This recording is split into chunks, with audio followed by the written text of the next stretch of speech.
What's up everyone, how are you all? Today we are back with another blazing Naruto story. What if Naruto appeared in high school DxD during the rating games and beat everyone without lifting a finger? If you enjoy, then please like, share and do comments. And also check the description to original creator of this beautiful creation. The cigarette burned between his fingers. His blank stare bore into the white, cracking paint. Quietly beside him, he heard rustling. He was perfectly aware of her presence. She was no threat to him, after all. She had been there the whole night anyway. He could hear her slip her panties back on, head into the bathroom and start to brush her teeth. Pale fingers brought the stick of poison up to his lips. He took a drag. He didn't care about all the warning signs on the box. It wouldn't affect him anyway.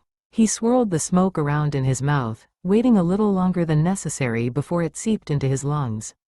It took a while to get over the psychological sense of breathing something that wasn't air, like breathing underwater. It tasted terrible, like household chemicals thrown into dry twigs, crushed and thrown into paper. How could anyone enjoy this taste? It was dry and hot, but it healed him from the headache that he knew he didn't have. It was nice to feel it burn in his chest. He breathed out his nose, the smoke drifting into his nostrils. It was a putrid smell. How fitting. Even smelling something this horrid doesn't erase his memory of the smell from that day. Naruto? Dull blue, almost gray, eyes slowly shifted over to the other person in the room. A brown-haired girl stood there. She was kind of pretty.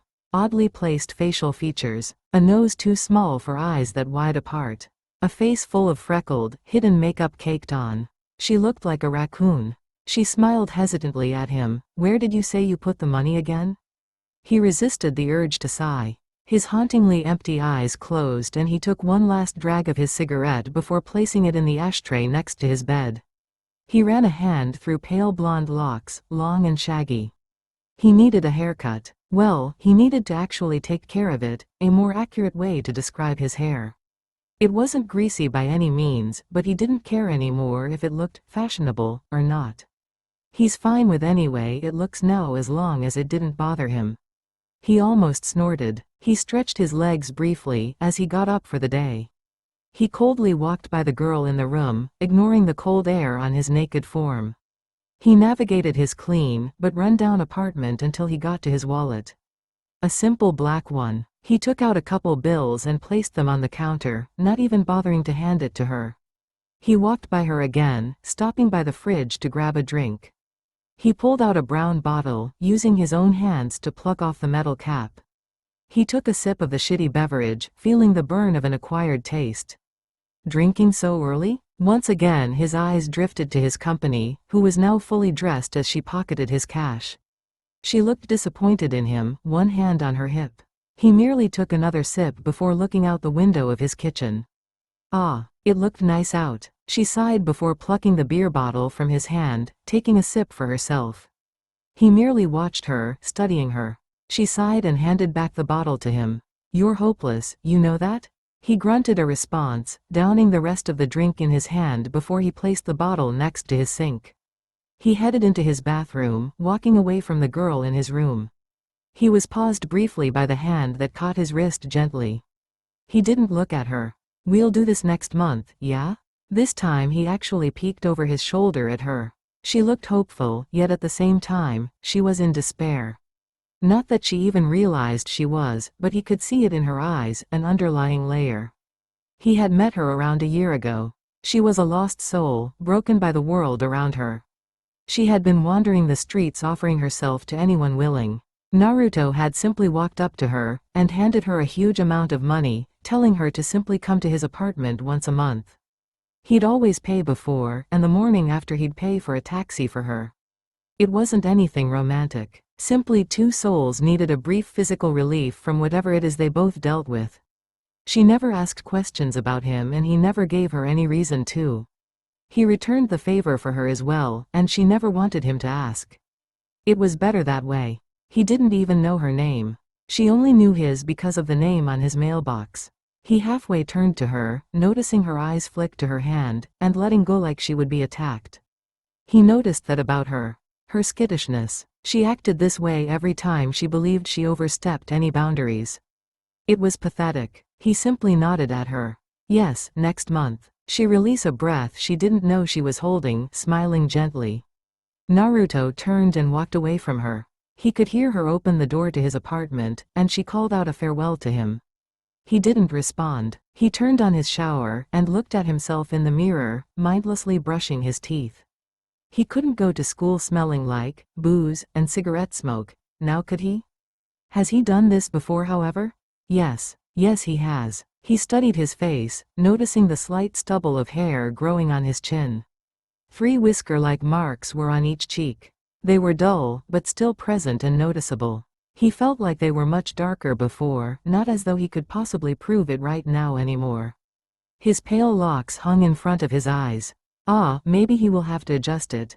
He grabbed the scissors that he kept close to the kitchen sink, and grabbed the chunk of his bangs and cut them to an appropriate level. Now able to see without a hindrance, he nodded. His hair was definitely long, shaggy, and uneven. Not long enough for a ponytail, but he could feel it touch the base of his neck. It covered his ears, but not a bother. He hopped into his shower and quickly, efficiently, cleaned himself off. Noticing the time, he noted to himself that homeroom would have been starting at this point in time.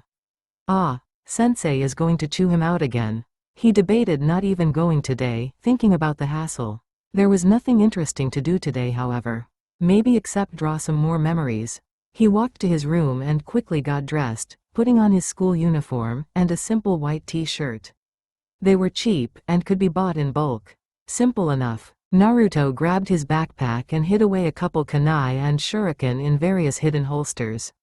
He had a wave of different types of seals that he had tattooed into his left forearm. People never questioned it, because to an average person, the tattoos would look like some sort of tribal tattoos. These seals on him carried various things, each and every one of them either being important or some sort of item he held close to his herd. One seal that was on the palm of his left hand happened to hold his old headband. He started to walk to school and pulled out his pack, pulling a cigarette from it. His mind wandered as he meandered to Kuo Academy.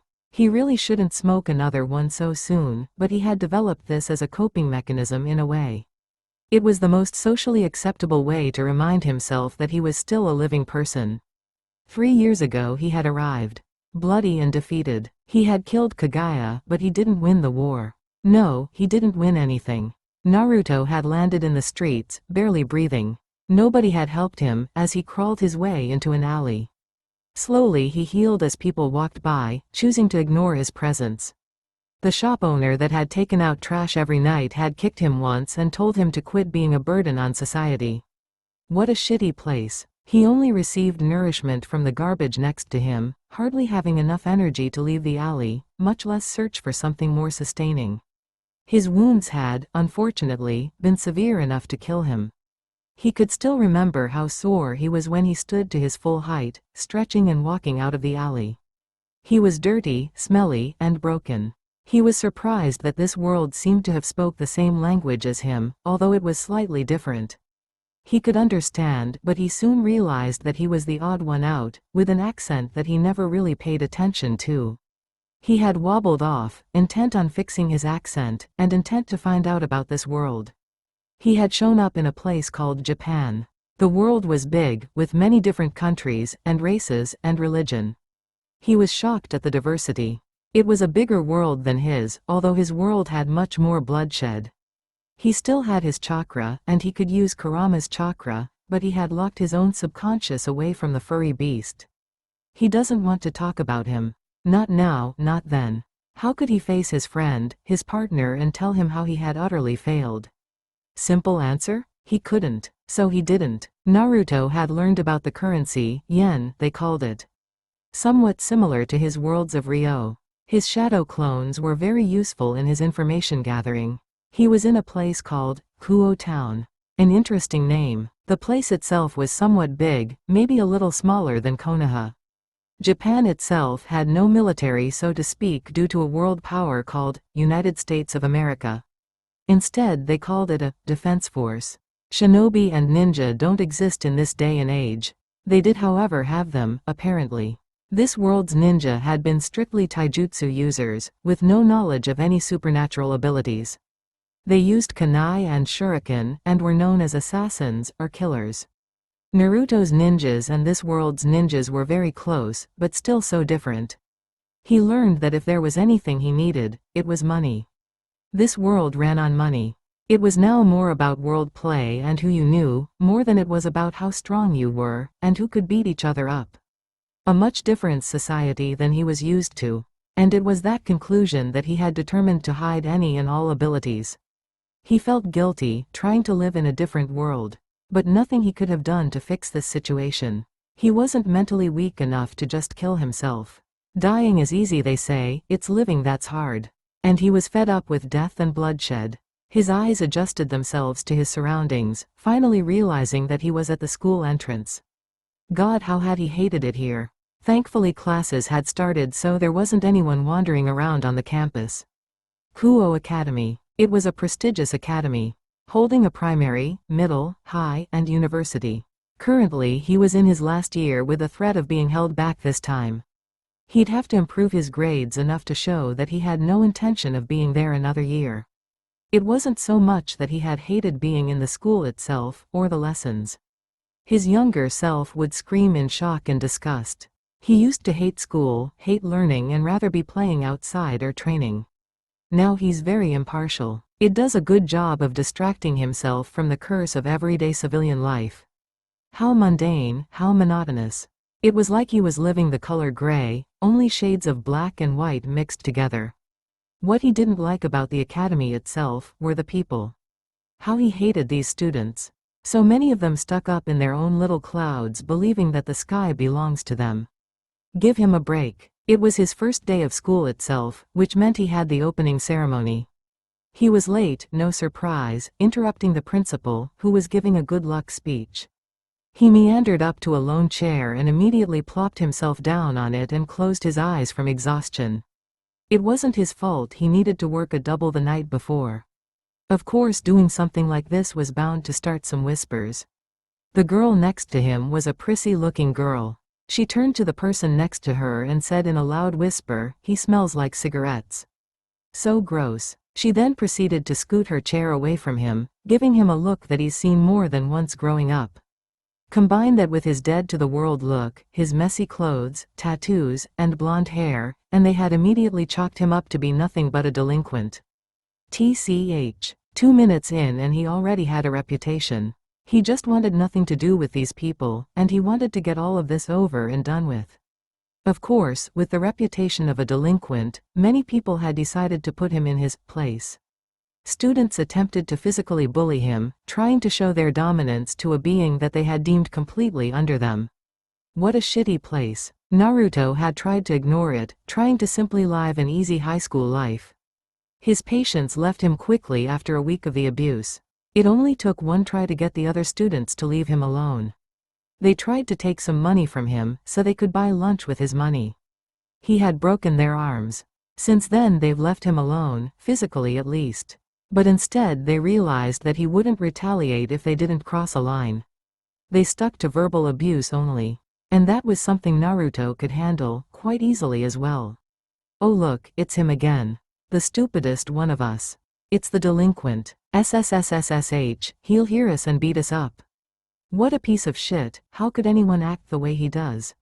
He's so gross. I heard he works for the Yakuza. He doesn't care. An asshole, that's what he is. I heard he's an orphan. I bet he killed his parents. If I were his mother, I think I'd rather just kill myself than have him as a son. Maybe that's what happened. His dad probably raped his mom, and she just left him. He's a monster. At first he was surprised when he heard how dark some of their whispers could get.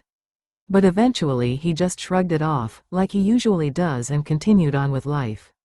Naruto walked through the empty hallways, heading towards his homeroom. He pulled out his eye tube made by Peach. It was easier to handle, and less troublesome if he just ignored what they said, and looked down. He made a note, never to look anyone in the eye. For whatever reason, it just sparks something inside them, and their peaceful face turns into a sneer of disgust. Maybe this wasn't another world. Maybe it was hell, and he was being tortured for what he has done. Maybe he doesn't care. Maybe he is just a piece of shit. Maybe he is an asshole. Maybe he is a monster. He'll have to just live up to the name they gave him. It doesn't matter anymore. It won't ever answer. He just has to deal with them for one more year. And it'll all be over. It's just one more year. He could do it easily and he will. That said, there were some students who were completely neutral towards him. Even nice. Whether it was pity or if it was some other malicious feeling. He could count them on one hand, though. And despite those people, there were some that he could tolerate as well, not caring if they hated him or not. Naruto turned his music on and stopped in front of his classroom door, opening it discreetly.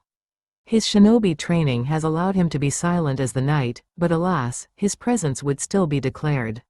Not by him, but by his sensei. Uzumaki, late again today. Naruto took one of his earbuds out and trudged towards his desk in the back. His desk was scribbled on and scratched on. Words of hate wrote there. There was even a used tissue on his desk. He grunted at the teacher as a response and threw away the tissue. Tashima Arato frowned at his number one problem child, Uzumaki Naruto. The boy just didn't care. He was completely in his own world, daydreaming the whole day and spacing off. He wanted to connect with the boy and he wanted to see him do well. But the blonde barely had passing grades, just doing enough to earn the credit to pass high school and graduate. It irked Tashima. The sensei was a tall man, built but was a little chubby. Even he had to admit. He was gruff and easily irritated, but a passionate man. He had black hair and wore a blue shirt at school. It just so happened to be that this man was focused on physical education. So from Tashima's perspective, Naruto would have made a great athlete. He was physically fit, far above the other students. Tashima could tell that Naruto worked out a lot, and could wipe the floor with anyone else at this school, but for whatever reason he pretended to be just above average in his class. He didn't understand, nor would he ever understand the enigma that was called Uzumaki Naruto. He walked over to his attendance log and erased Naruto's absent check, and instead marked him as present.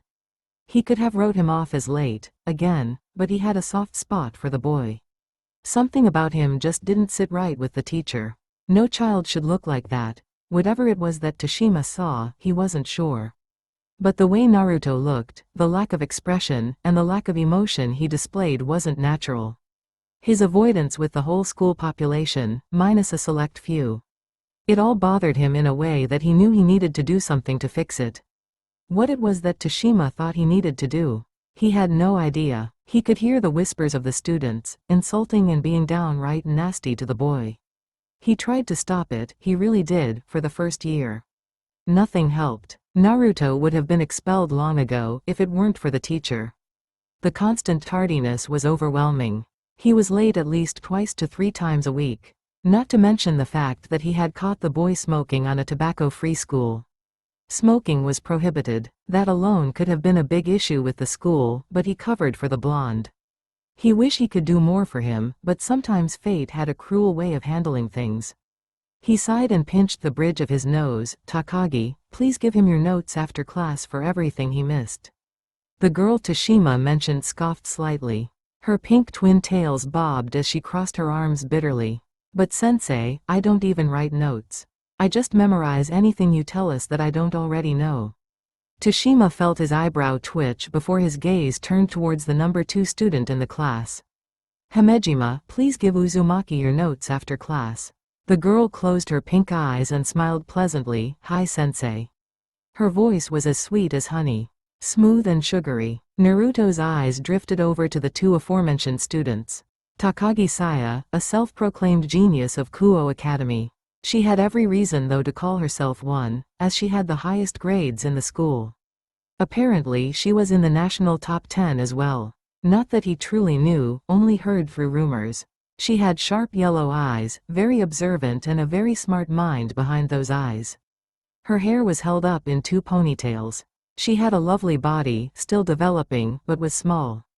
He could tell that she wasn't properly trained, but would have been an amazing shinobi.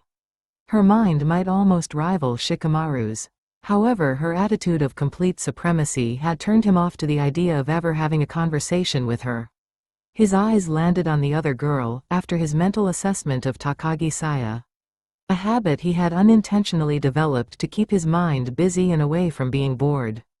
The other girl, however, Himejima Akano. Beautiful by every extent, one of two great ladies of Kuo. An embarrassing title, to be honest.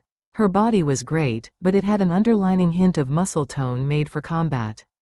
There was something else about her that just sang to his instincts. An energy of some sort that definitely wasn't chakra. Of course she had kept this all to herself and never mentioned it once. Her black hair was long and in a single ponytail. Her all but fake smile and laugh almost irked him to no end. His attention was brought back to his sensei, who was staring at him. "You hear that, Uzumaki? Make sure you copy those notes, and please don't be late again." Naruto laid his head down on the desk and looked out the window to his right. "Hi, sensei." Tashima-sensei had said that every time. "Please don't be late again." He almost snorted, like that would happen. He didn't understand why the man bothered to keep saying it, like eventually something will change and make him a perfect student. Yeah, right. Naruto felt his eyes drift shut. He was tired. He didn't get much sleep anymore. Not since coming to this world. Not since waking up, feeling as though his whole body was in a grinder and left on the street for the flies, the rats, and the grime to tear away at his soul and body. Nothing could change the past. With that, Naruto drifted to sleep. He heard the noon bell ring and his eyes opened. Oops, he actually didn't mean to fall asleep today. Ah, whatever. He lifted his head and wiped his mouth from the drool. The other students had already been packing up. Thankfully for him, he didn't have to pack up anything because he didn't unpack. He merely stood up and grabbed his bag, before putting his earbuds in and walking out the room. He could feel her before he heard her. Himejima-san's energy. She was no doubt going to try and give him her notes. He ignored her and continued walking. He kept his eyes down, focusing more on hips and feet than faces. But he could hear the squeals of delightment from fanboys and fangirls as one of the great ladies was walking down the hallway. What a joke. Granted, he could also hear some harsh whispers thrown at him, but it wasn't so bad. Not since he's listened to his music in school. He could feel her presence getting closer. She was calling his name and telling him to wait up. Naruto barely smirked in amusement. Oh no, Himejima-san. Naruto thought to himself, I'm listening to music, I can't hear you. Or talk to you, ever. Now please go away. Naruto sped up his walk just a hair, hardly noticeable but enough to slowly get away from her. Good, now hopefully she wasn't annoyingly stubborn and she'll just let him walk away. Uzumaki-san. He felt his wrist get caught by the black-haired girl and tensed. His body naturally getting ready to fight from the contact. It was an instinct he struggled to control. Akano could say she was somewhat irked. She was suspicious if the blonde delinquent was intentionally ignoring her or if he actually didn't hear her. She absently heard the praises she received as she walked by the student body. She was elegant and graceful as always. Her smile ever present. She's only had a passing comment with the blonde before, but if she remembered correctly, he was incredibly rude. And it didn't last long. What caught her attention was the awful and downright cruel things that some students were whispering at the blonde, or even saying to him as he walked by. She was positive that he would be able to hear those things at least. She frowned at the treatment of the delinquent. She called out to him again, this time a little louder than her other times. She could say that she was just doing this because the teacher had asked her to give him the notes, or she could say that she's actually been looking for an excuse to talk to him for a while now. She's been curious about him since the opening ceremony, but the more she watched him, the more she truly wanted to talk to him. One-on-one, face-to-face. Something was different about him. Actually, a lot was different about him, but it wasn't what the world saw every day that she was talking about. The one other time she had talked to him had been last year, when he had accidentally bumped into him. Their bag's contents spilled on the floor and he was incredibly irritated about it. Swearing softly under his breath, telling her to just go and leave him. She had resisted the urge to help anyway, but she thought maybe it would have been better to listen to his request. She was surprised, however, when she saw a pack of cigarettes on the ground next to everything and she couldn't resist picking those up. She was very tempted just to combust them right then and there. She picked them up and smiled at him as she held them out for him to take. Naruto had frozen momentarily before taking them from her without thanks and packing up the rest of his bag. When he stood up, she was surprised at how tall he actually was. maybe around 5 feet 10. For the briefest of moments, his eyes met hers, and that's when she could tell. She knew something was off about the being called Uzumaki Naruto. And that is exactly what she was looking into again. Those eyes of his were capable of bewitching you. But not because they were beautiful. Because they were incredibly sad. At least to her. To someone who recognized that look once upon a time. She would see it in a mirror every day for a period in her life. To most people, they might say his eyes were completely empty. Devoid of any emotion, carefully hidden away behind a blank visage. But to her, to someone who went through something like this where she didn't want people to ask questions, she thought they were sad. It was sad for someone to have such lifeless eyes. For such a beautiful color blue to look so gray. It was this time around that she had finally noticed faint lines on his cheeks. 3 on each cheek. They almost looked like whisker marks. It gave him this wild look, almost exotic. Her eyes drifted to his eyebrows, looking completely natural. So he didn't dye his hair then. Then her eyes traveled to the shape of his face. It was angular, but somewhat boyish. Stray stubble rested on his chin, surprising her a little at the facial hair. By no means was Uzumaki Naruto an ugly person. But due to the unkempt style of his hair, and such an ugly, hollow facial expression, it was a major turn-off. She could imagine him being incredibly handsome if his blue eyes were actually blue and if he smiled a little. Maybe get a haircut, and a tan. Can you let go? His dull, almost quiet voice was deep, but not that deep. It was quiet, commanding. And it broke her out of her thoughts. At some point, he had taken out one of his earphones and was holding onto it.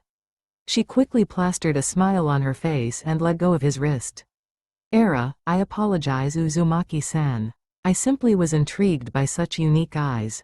Aano watched as he visibly relaxed after she let him go. Was he afraid of people touching him? Why did that put him on such edge? Naruto didn't say anything for a moment before speaking up. Were you trying to give me the notes? Aano blinked, not understanding what he was talking about. Then she remembered her whole purpose to find him. She almost blushed in embarrassment at forgetting. She made a mental note on how he immediately changed subjects. Ah, yes, I was. She reached around in her bag to grab her notebook. He held up one hand, waving off her effort. Save it, I won't copy them anyway. She smiled at him. But Uzumaki-san, you should worry more about your studies. I've heard some interesting things about you. And quite frankly, you don't look like half the idiot as some of the students like to call you. She smiled sweetly, too sweetly. And she had made sure that she said that a louder voice so that the students around her heard it clearly. Almost everyone knows who she was. That being said, some people are just apathetic towards school titles such as, the Great Ladies of Kuo. But she could almost guarantee that everyone knew who Uzumaki Naruto was. The great delinquent of Kuo Academy. To even speak to the blonde for personal reasons was social suicide. Not that she cared. What was troublesome about him was the aura he gave off. While being completely diminutive, if you look much closer and focus, she could say that it was intimidating. Naruto was, without a doubt, intimidating to Himejima Aano. The way he carries himself, he studies his environment, and he seems completely aware of everything that happens around him.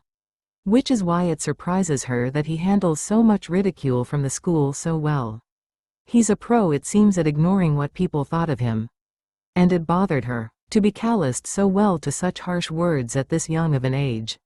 She smiled at him this time again, a little more gentler. I would like to get to know you as well, Uzumaki-san. This time, Naruto's blank expression changed. Very slightly, but she was able to see it clearly. His eyes widened ever so slightly and his lips parted the tiniest bit. She could read it so well, it might as well been a book. Naruto was surprised. He was surprised that she had even struck up a friendly conversation. Surprised that she had even known about his existence, and surprised at the words that came out of her mouth. But what surprised him the most was honest expression on her face, to match her honest words. It had to have been the first honest thing he's ever seen from her.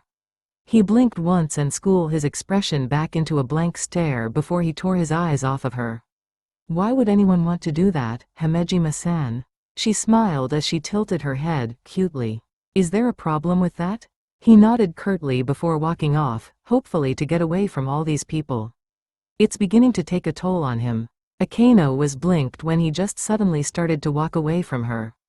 Wait, Uzumaki-san. She caught up to him quickly, staying by his side as she looked up to him. Did my answer upset you? Naruto nodded again, trying to close himself off from her. I don't want anyone to know me. Ever. Aano frowned, his voice was curt. Clearly she was upsetting him. Don't you sound evasive? Quite surprising for someone looks so lonely. This time, she didn't anticipate Naruto completely halting his movement. Naruto's head was immediately filled with flashes of images. Flickers of faces. Faces of his friends and family.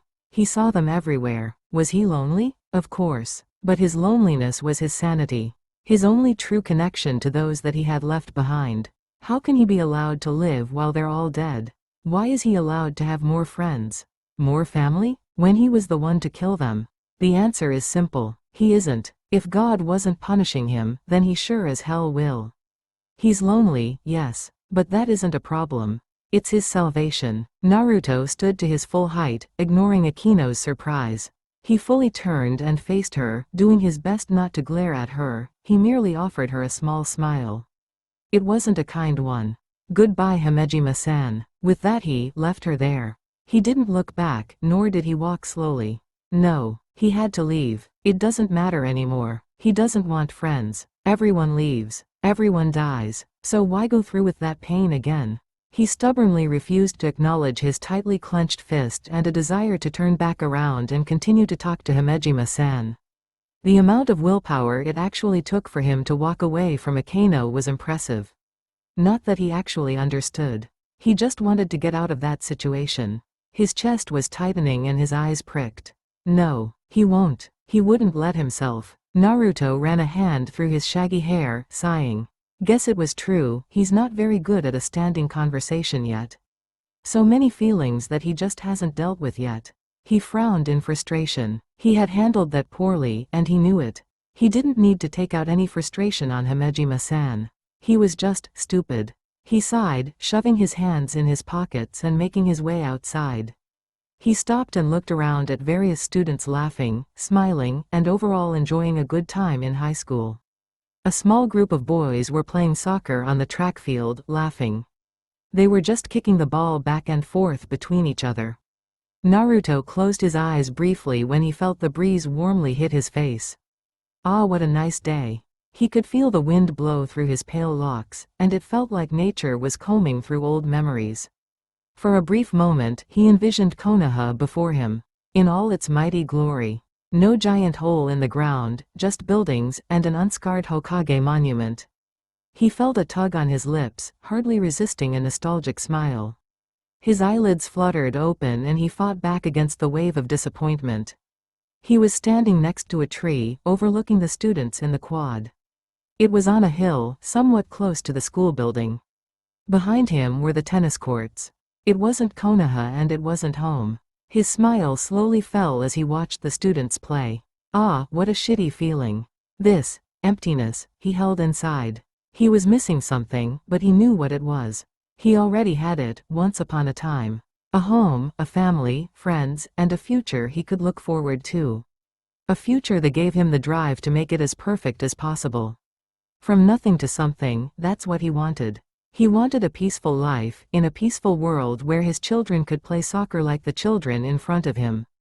That was what he was missing in his life. Alas, it couldn't have been. After all, it was his fault, it was all gone. If only he had been stronger. If only he could have seen it. He had been too weak, and it had cost him dearly. He'd even argue that he was just better off dead. There was no way that his friends would have ever forgiven him if he just gave up, but he could at least concur that the way he was living wasn't much better than being 6 feet under. Naruto sat down and took out his drawing pad, some drawing utensils and his sandwich. He took a bite out of it and then opened to a fresh page, looking down at the boys playing soccer. He will use them for inspiration. He could picture a younger version of himself playing with Konohamaru, Udon, and Moegi. Ah, what a good time that was.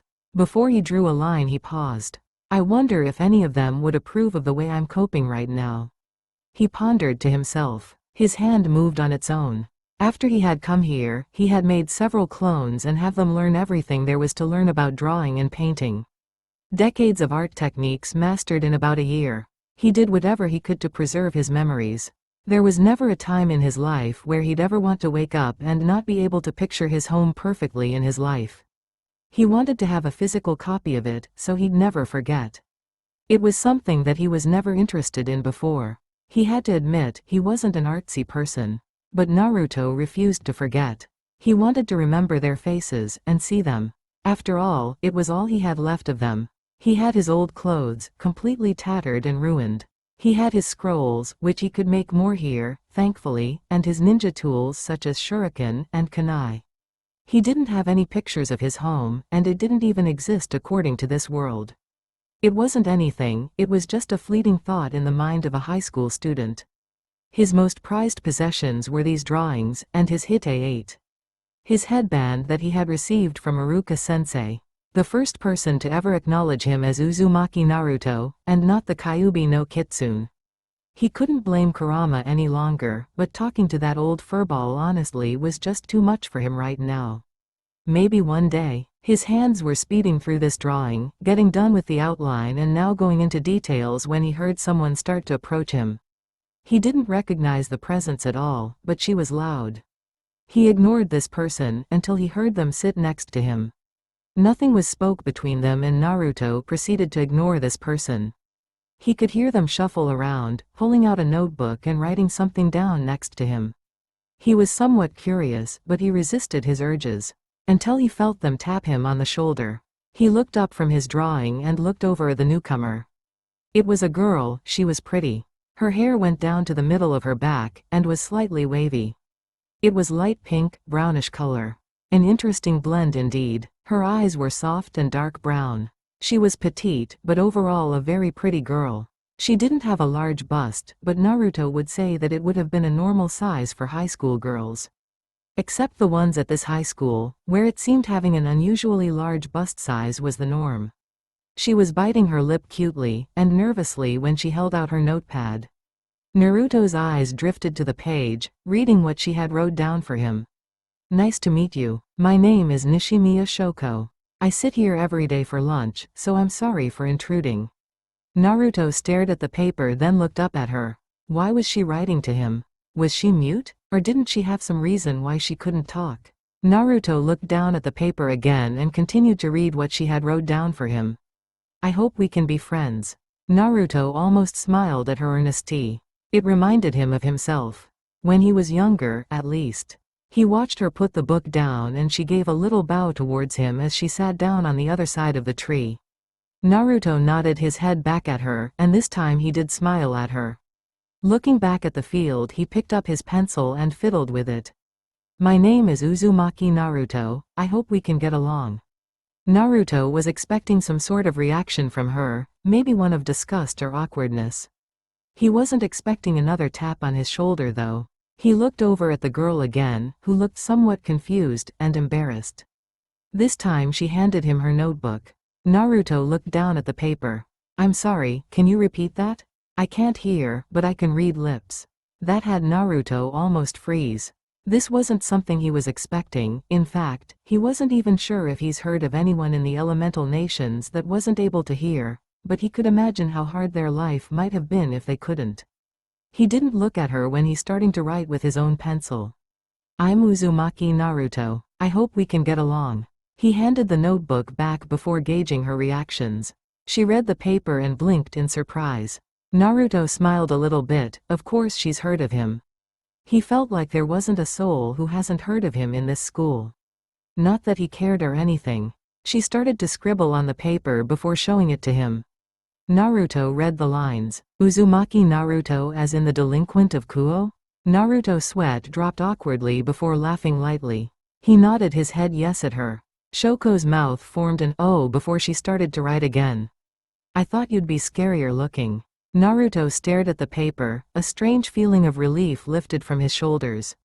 He wasn't aware that it was even there until someone had talked to him like a normal human being for once in the 3 years since he's been in this world. He actually gave her a small, but genuine smile before holding his hand out for the notebook. She handed it over. I could be scary if you want. He showed it to her, and she bit her lip nervously before shaking her head no quickly. Naruto gently smiled before writing down something again. He felt her tap his shoulder and he looked at her. She was shaking her head no, but acting out as if she were writing. Then she pointed to her lips. Naruto frowned. You want me to talk to you like this?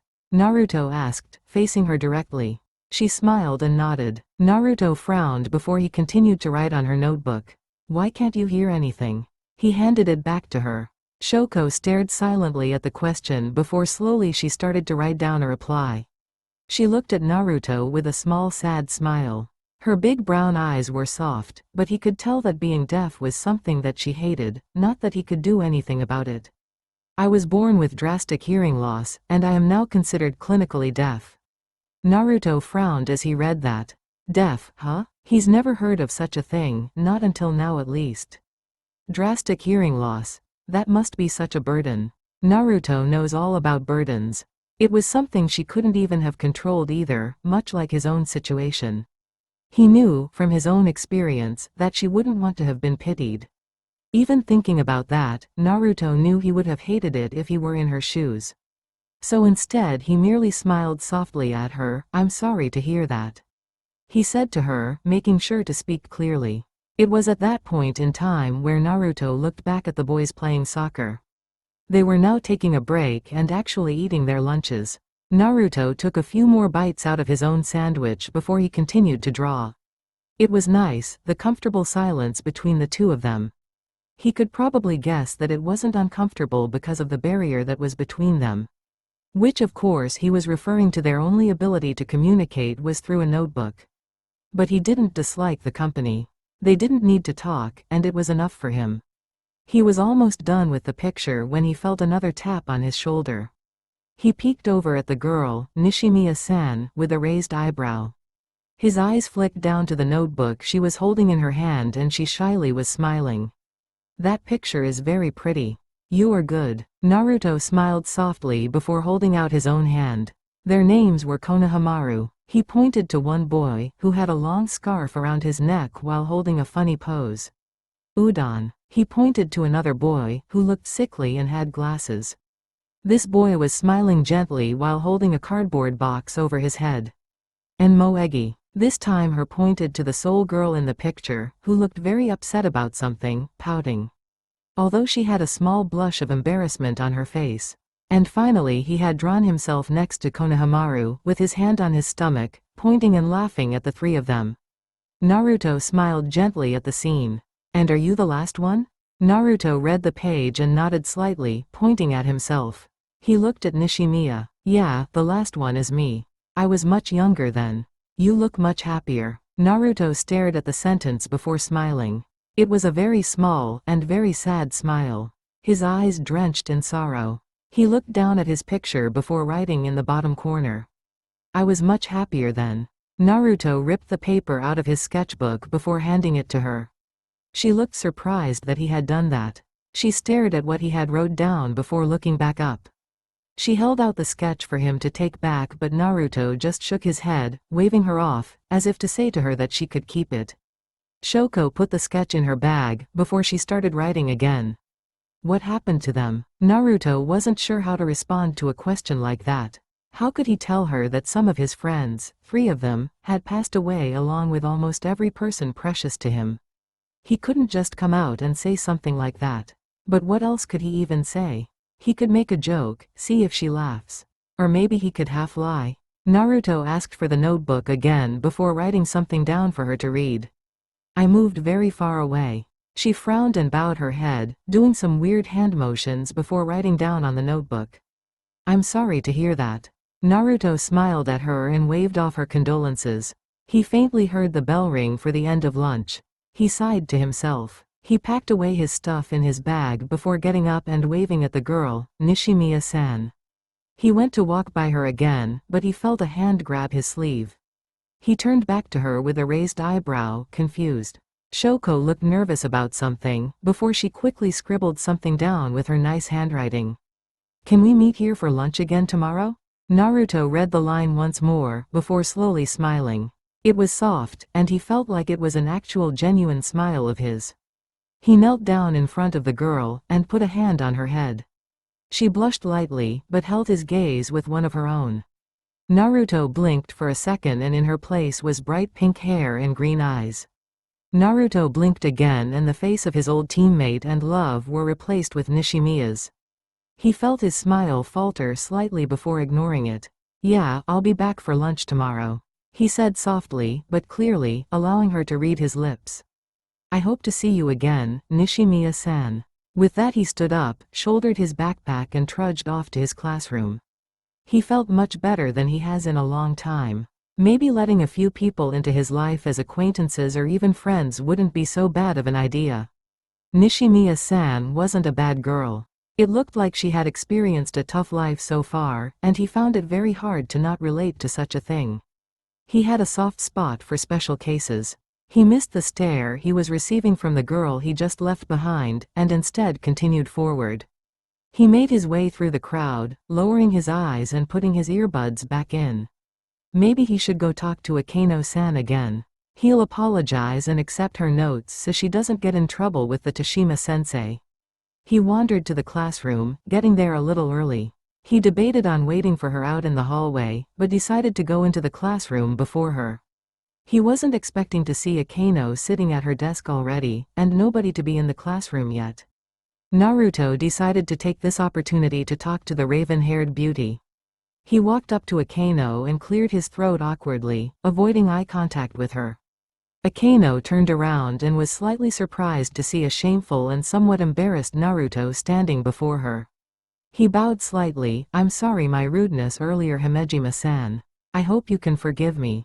Aano gaped openly at the tall boy. She was surprised, to say the least. She was convinced that today was her fault. She had somehow pushed the blonde in front of her to a point where we wasn't able to emotionally register her intentions and he had responded negatively. It still could be the case with him. But if he were to come back merely an hour later and apologize for his behavior, then he had been aware of his feelings the whole time and merely decided to act the way he had acted. So in time span of which she didn't see him, he had changed his mind and apologized for his calculated behavior. It was interesting to see such a reaction from someone like him. But the strange part was, she couldn't wipe her smile off her face even if she wanted to. "It's all right, Uzumaki-san. I hope I didn't upset you earlier with any comments I had made." Naruto looked up at her and blinked at her genuinely happy smile. He almost blushed. She was quite stunning when she wasn't faking it. He faintly heard the door behind him open but he couldn't bring himself to look behind. He cleared his throat and scratched the back of his neck, a habit that even after all this time, he wasn't able to get rid of. "Ah no, I just wasn't in the best of moods and I realized that I was being a..." He heard her giggle lightly before tilting her head. Era, are you a moody boy?" Naruto frowned and glared slightly. "I wouldn't say that." She giggled into her hand again, closing her eyes. Naruto studied her. Her hand looked soft, gentle. Aano opened her eyes and composed herself as the first few students started to walk into the room. "I am able to give you the notes after school, if that works for you." Ah, yeah, the notes. He had forgotten about them, to be honest. He had felt guilty about the way he had acted, but that doesn't mean he still wants to take the damn notes. He wrinkled his nose in disgust. Ah well, he might as well say yes. "I guess so. I'll see you at the entrance after school." He waved over his shoulder as he walked back to his desk, hoping to avoid the other students. He heard the ravenette giggle behind him again, almost like she was teasing him. He scowled slightly. He paused when he almost ran into the class rep, Takagi Saya, who was almost glaring at him. A hand was on her hip and she was holding out a notebook for him. Naruto blinked owlishly at the girl in front of him. What was happening? Saya sighed and thrusted the notebook into his chest, crossing her arms and looking a different direction. "I had written these notes over lunch. The notes are everything that Sensei had gone over that will most likely be on any tests. Seeing as you aren't the smartest, I had made them simple and easy enough for you to understand." Naruto grabbed onto the notebook, staring at the cover. Why did she do this? "Because, idiot, I am the class rep, and I should take responsibilities such as this into my power." Himejima-san shouldn't be bothered with giving out her notes, Saya said, indignantly. Oops, had he said that out loud? He didn't think he did. He peeked a look over his shoulder at Akeno-san, who for the most part was doing a good job of hiding her frown on her face. Naruto looked back at Saya and nodded his head, smiling gently. Thank you, Ianchu. I'll write them down right now, he said, walking by her and sitting at his desk in the back. Saya watched him walk by and she scowled, before she looked over at Akeno herself. No words passed between the two of them. The pinkette merely gave her a heated look before taking her seat in the middle of the class, getting her materials out and getting ready. Akeno herself followed the example. She had known for a while now that the Takagi girl wasn't a big fan of hers, either it was from jealousy or the genius girl actually had felt somewhat threatened by her. Akeno wasn't sure which it was. But she could tell that it was something far deeper than petty jealousy. She did find it rather odd that she had decided to help Naruto after what she had said in class though. It was almost like this sole action had been an attempt at putting a barrier between Akeno and Naruto again. She couldn't be sure what her intentions were for that reason, or if she was even correct in her assumption. Tsushima walked into his classroom and saw that everyone was sitting and already set to go. He could feel some tension in the air, but he wasn't sure exactly what had happened. It was a little awkward, though. He almost sweat dropped at the intense gaze the students were giving him right now, clearly using him as a personal distraction of sorts. His gaze fell into the back of the room and noticed that Naruto was there, for once, in his seat and on time. He blinked, and even took note of the fact that the blonde's head was down and he was writing something in a notebook. Maybe it was finally some notes? He grinned in excitement, finally hoping Naruto would take his life a little more seriously than he had before. Maybe with a good lesson to start things off right now, he'd be able to boost the boy's thirst for knowledge even more. Alright class, welcome back, I hope you had a nice lunch break. Today I promised to go over antiderivative and indefinite integrals that some of you might have had issues with learning yesterday. His eyes drifted to the back where Naruto was sitting, writing things down. The blonde never looked up at him once. If you have any questions, please feel free to ask, or even write them down and come to me after class. He picked up a marker for his whiteboard and started to write a few things down. Now let's begin. Naruto groaned as the bell for the end of the day signaled their release from this legal torture chamber. He had pre-packed his bag and rushed out of the room, intent on leaving for the day. He was exhausted and had enough encounters for one day. Too many people, too little time between them. He quickly changed out of his school shoes and put on his sneakers, quickly leaving the door before the majority of the student body came around to the entrance. As he opened the door, he felt an impact of sorts from someone bumping into him. It knocked him back a step, since he was unprepared for it. He glared down at the person who bumped into him, hearing the boy groan from his spot on the ground. Naruto studied him quickly. The boy had brown hair, with somewhat of a mullet going on. He was average build and looked pretty average for a height. What the hell? The boy grunted from the ground, looking up at who he ran into. His brown eyes widened when he saw Naruto's face in front of him. The boy instantly squealed and suddenly skidded to Naruto's feet in a seiza position, his head basically touching the ground. I'm sorry Uzumaki-san, I didn't see where I was going. I hope you can forgive me or at least don't beat me up. Naruto didn't know what to say exactly and could feel his lip twitch awkwardly. Before he could answer, his attention was drawn to a group of girls sliding around the corner, all of them wearing towels or swimsuits. Naruto blanched. What the hell was happening? The group of girls seemed to have spotted something because when they turned the corner, they had all started yelling and pointing at either him or this other guy. With full sprinting power, they all came running over to the two of them. The brunette on the ground squeaked again and stood up, sweating profusely. Naruto felt a shiver of something he hasn't felt for a while. Fear. He genuinely felt a little fear at the stampede of angry females sprinting at them. His eyebrow twitched before looking down at the guy who was utterly terrified. Every man for himself? Or, he nodded to himself, no. He will not abandon a comrade in need. He grabbed a hold of the boy's wrist before jerking him onto his back, and crouched low. Ah, what are you doing, Uzumaki-san? The brunette yelled in panic. Naruto looked at him quickly. "We're leaving," was all he said before he took off in a sprint. He tried to keep it as humanly fast as possible. Obviously, if he were to pull out shinobi speeds here, a lot of people might ask him in the future about how the fuck he did that. Naruto wasn't looking for none of that business. But to carry this other guy on his back, and run faster than the horde of angry females, somewhat reminded him of that time he carried a princess and out-sprinted a train. Yeah, that was a good time. He dashed around the school for a while, trying to shake the surprisingly persistent group. But after a while, they finally all had stopped due to exhaustion and went back to whatever it was that they were doing. Naruto was behind the tennis courts, near a forest, and if he was correct, near the old school building as well. He was panting and trying to catch his breath. Oh boy, it's been a while since he's pushed himself for that long. These past 3 years he really hasn't been doing any sort of training, just kind of brooding. He wiped the sweat off his face and looked at the ground at the boy who created all of this mess for him. He glared at Brunette. What the hell was that about?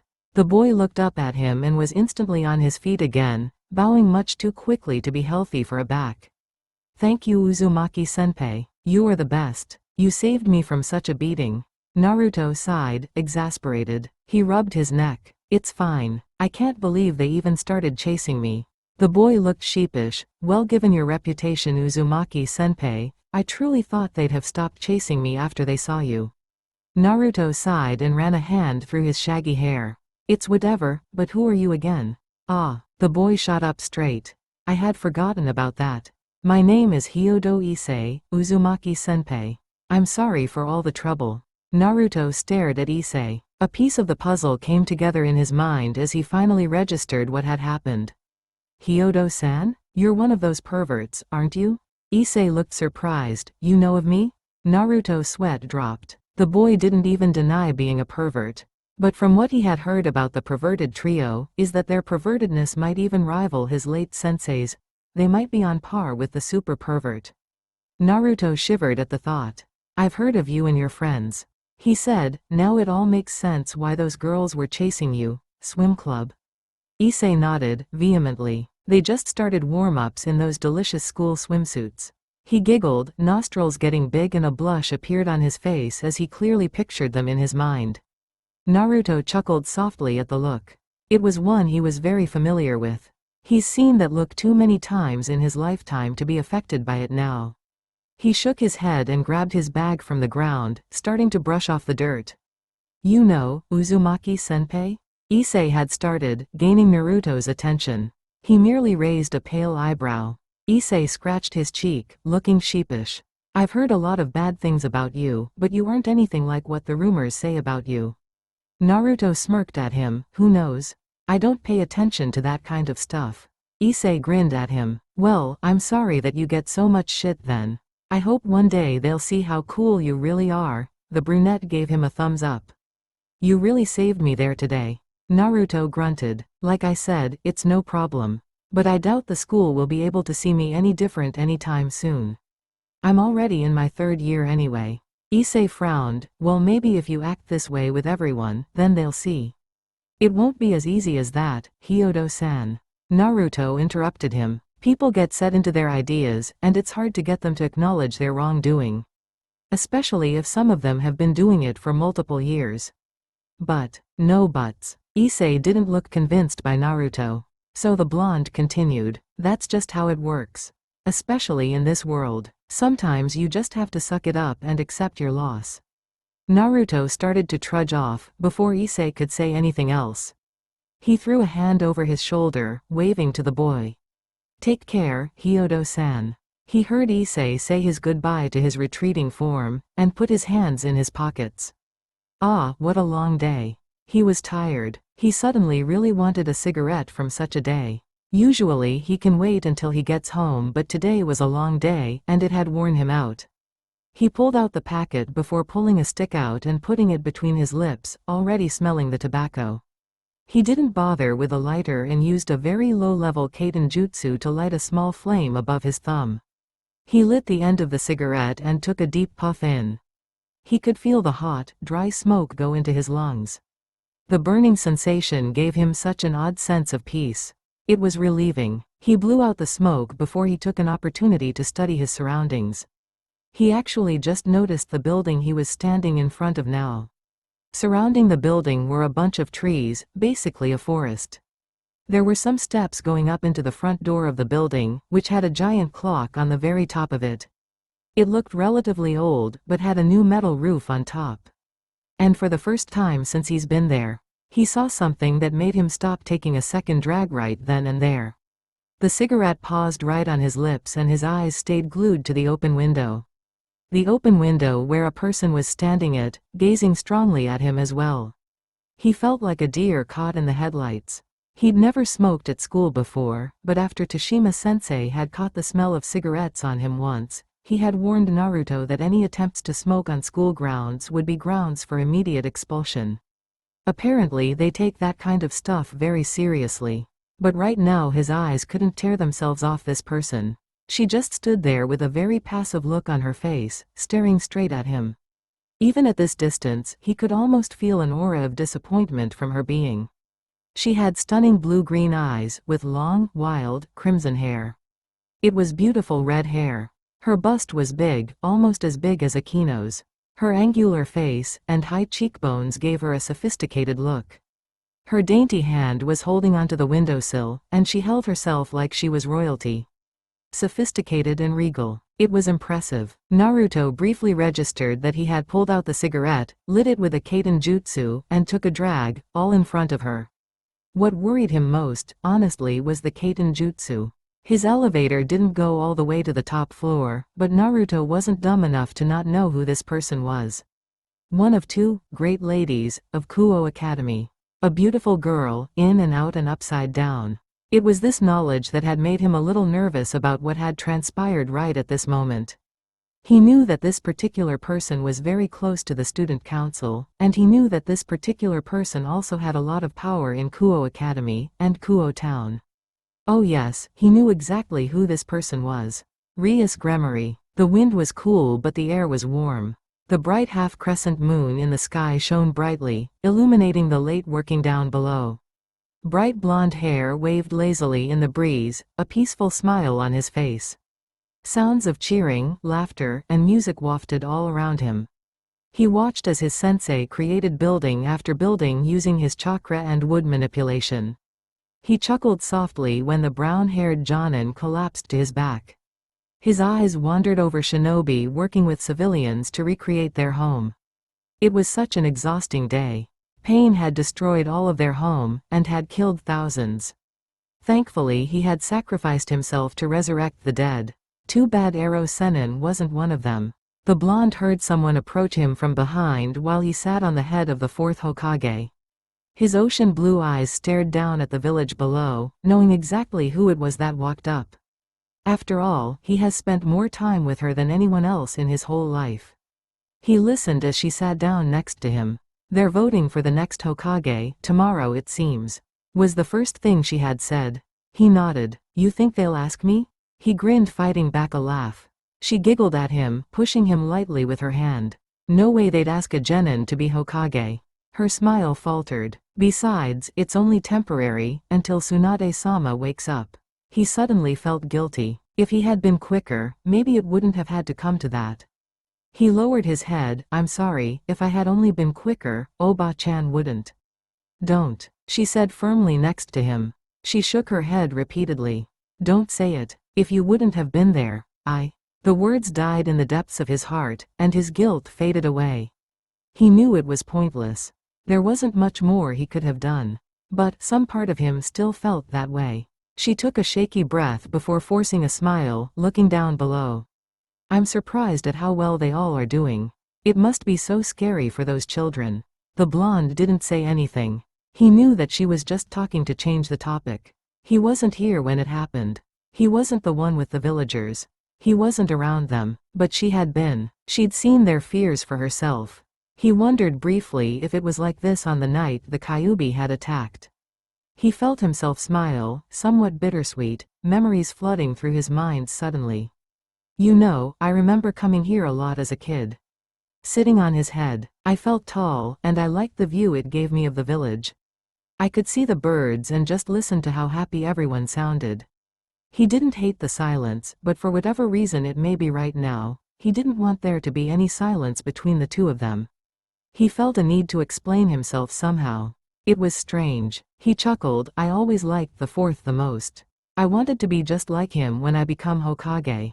Who would have thought that we'd have more in common than just our hair color, Tibeo? His vision blurred a tiny bit when a watery film covered his view. He felt her put her hand over his own, squeezing softly. He blinked away the prick behind his eyes and looked over at her. Her green eyes caught the moonlight like a net. They shone with hidden emotions that he wouldn't be able to guess even in a million years. He let out a dry, humorless laugh. I thought it would have felt better too, ya know? With Ero Sennin gone, and now Nagato is gone, but I don't feel any better at all. And now Oba-chan is in a coma. There are so many things that I want to talk to her about. His eyes drifted down, staring at her shoulder. Her red top, dirty and stained with hard work and a hard day. Suddenly he realized what he said and lifted his arms up, shaking them in front of her. But I shouldn't be the one saying this now. You've had such a hard day as well. She giggled at him and he grinned sheepishly, scratching the back of his neck. Sorry. She waved him off, don't worry about it. It's been a rough day. For everyone. He merely watched her as she tore her eyes off of him and looked down at the people. Children were sleeping in their parents' arms. People sang so they wouldn't cry. Despite mostly coming out of this whole mess alive, their home was still destroyed. Now they had to start over. I'm not sure what would have happened if you had not been here. She said this quietly, intimately. His eyes were drawn towards her, glued towards her visage. She was always beautiful to him, no matter what. Her green eyes were tired now, but it just showed her raw self to him and it was just so charming. She smiled at him, it seemed so easy yet it looked so strained. It's been a long time, and we've come a long way. Especially you, Naruto. My body hurts, but somehow I just keep moving. I feel, she paused and bit her lip, hesitating. I feel like watching you, and being near you gives me so much strength. She turned towards him, tears in her eyes and a smile on her face. Even now, he could tell himself that she looked beautiful. Her pink hair flowed around her as a particularly strong breeze swept the two of them up in their own little atmosphere. Without you, we wouldn't be here right now. I can only do so much to thank the village hero, Naruto. He stared at her, unable to find the words that he feels needs to be said. She continued, thank you, and I'm glad that I've met you. She leaned forward, wrapping her arms around his neck, and burying her face into the crook of his neck. He pretended to ignore her sobs, and the wetness on his collar. He ignored how warm she was and how his arms had unconsciously wrapped themselves around her, bringing her closer to him. He merely leaned his head into her hair and whispered into the wind, unsure whether or not she had even heard him. I look forward to the future with you too. Sakura-chan. His eyes fluttered open. He blankly stared at his white ceiling before an unconscious tug of his lips made him decide to finally sit up. His feet had hit the cold wooden floors of his room, and he looked ahead of him at his wall. Littering his wall were drawings Naruto himself had drawn. They were all taped to the wall. Drawings of the Rookie 9, of Gaara and his siblings, of the third Hokage, of Ero Sennin, of Oba-chan, of Kakashi-sensei and Iruka-sensei, and of Konoha. He pulled out a cigarette, lighting it where he sat and took a drag. He sat there and studied each and every picture, installing them into his memory. It was his morning ritual. Something that he had gotten into a habit doing, and if he didn't do it, it had thrown him off the whole day. He blinked and stretched before putting out his cigarette. He sniffed his armpits before looking at the time. He had over 2 hours yet before he would have to leave for school. He frowned. How troublesome. Now what was he supposed to do before school? He could always skip? Oh wait, he skipped yesterday. Skipping 2 days in a row would be bad. He struck a thinking pose. He might as well just get ready for school and leave early. A little bit later, Naruto was casually walking to school, an hour earlier than he usually leaves. So he's actually walking to school on time for once. It was odd, seeing a few students here and there walking and talking to school. He put his earbuds in and kept his eyes on the ground in front of him, opting to keep a slow pace. His eyes flickered up again when he heard some people shouting ahead of him. Naruto raised his eyes slightly when he saw Issei walking next to a girl, while two others in front of them were clearly surprised. He kept his slow pace but listened in on what they were saying. Issei spoke up first. Guys, this is Amano Yuma-chan, my girlfriend. Naruto stopped behind Issei, mostly due to their group hogging the whole sidewalk to themselves. He awkwardly coughed into his hand. Issei turned around and brightly grinned. Uzumaki-senpai. Ohio. Naruto lifted a hand. Ohio. His dull blue eyes traveled over to the girl next to Issei, who had apparently become his girlfriend in the last day. To him, she looked like a normal girl, long brown hair, a decent figure, pinkish-colored eyes. Naruto let himself study the two people behind Issei as well and noticed their shock, and now they were pointing at the blonde, mouth gaping and eyes wide. One thing about the girl that rang warning bells in his head was similar energy he felt from her, as he could feel from Aano. However, while similar, it was different as well. Something just didn't feel right to him about her. But who was he to judge another person? It's Issei's girlfriend, not his. Uzumaki-senpai, this is my girlfriend Amano Yuma-chan. The brunette reintroduced. She bowed slightly, politely smiling at him. Nice to meet you. Naruto nodded back at her in greeting. Issei turned his shoulders and pointed at the other two guys there. Uzumaki-senpai, Yuma-chan, these two are my best buds, Matsuda and Motohama. The brunette couldn't wipe off the smirk off his face if he tried. Then he pointed back at Naruto. Guys, this is Uzumaki Naruto. I'm sure you've heard of him, he's actually a good guy. He saved me from the swim club 2 days ago. Matsuda held up his hands, a super serious look on his face. Issei, can we speak to you for a second?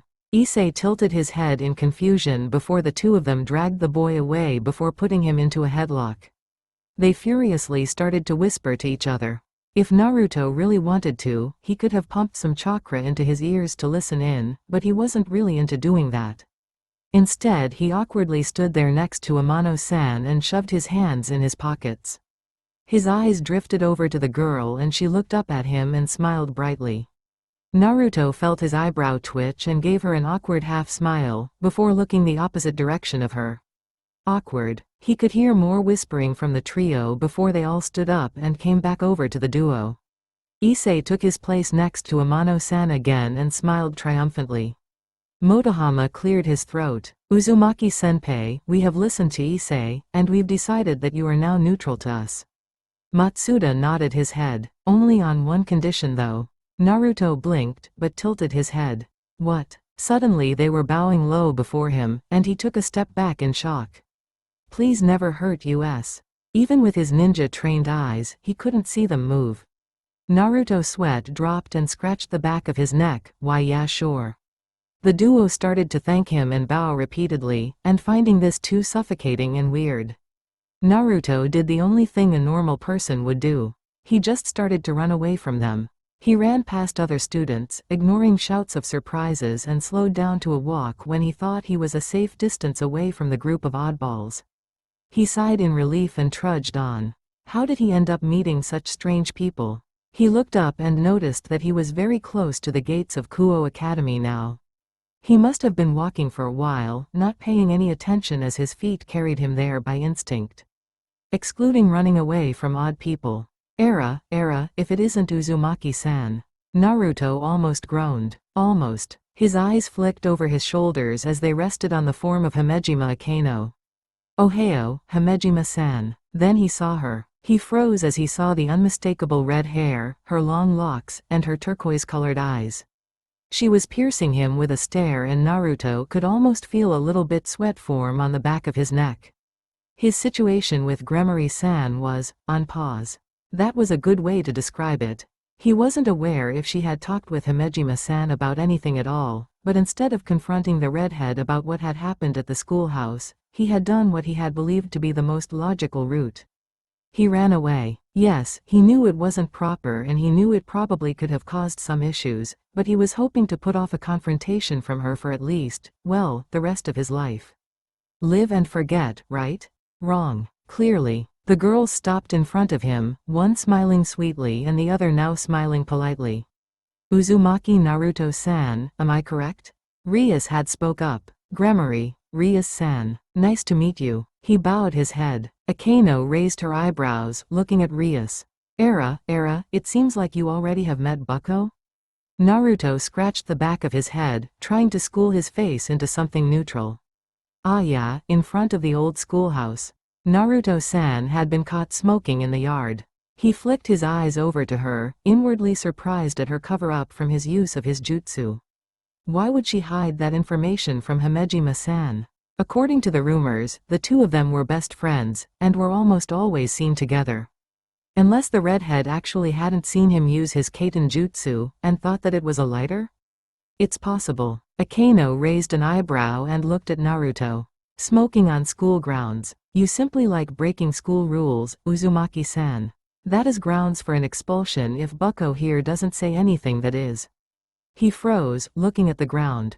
If he understood what the two of them were implying, he narrowed his eyes and he looked up at them, irked. What do you want? Rias for the most part, had a good poker face. However, do you mean, Naruto-san? All I want is for poor students like you to take your education seriously. Just show up on time for the rest of the month, and that should be enough for you to realize the importance of a proper education. He wasn't amused. Yes ma'am, he muttered, face blank. Without waiting for another word, he turned to walk away from the duo. He relaxed his clenched fist that he was unaware had even formed into a tight ball.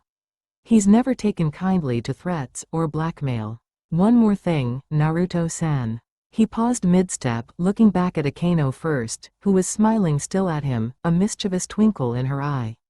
Yes? Tomorrow, after school, I'd like to talk to you briefly in my clubroom, if you would kindly join us? His eyes flickered over to Aano again, her smile never faltering. He looked back at the redhead. Sure, great, I will send someone to escort you there tomorrow afternoon, Naruto-san.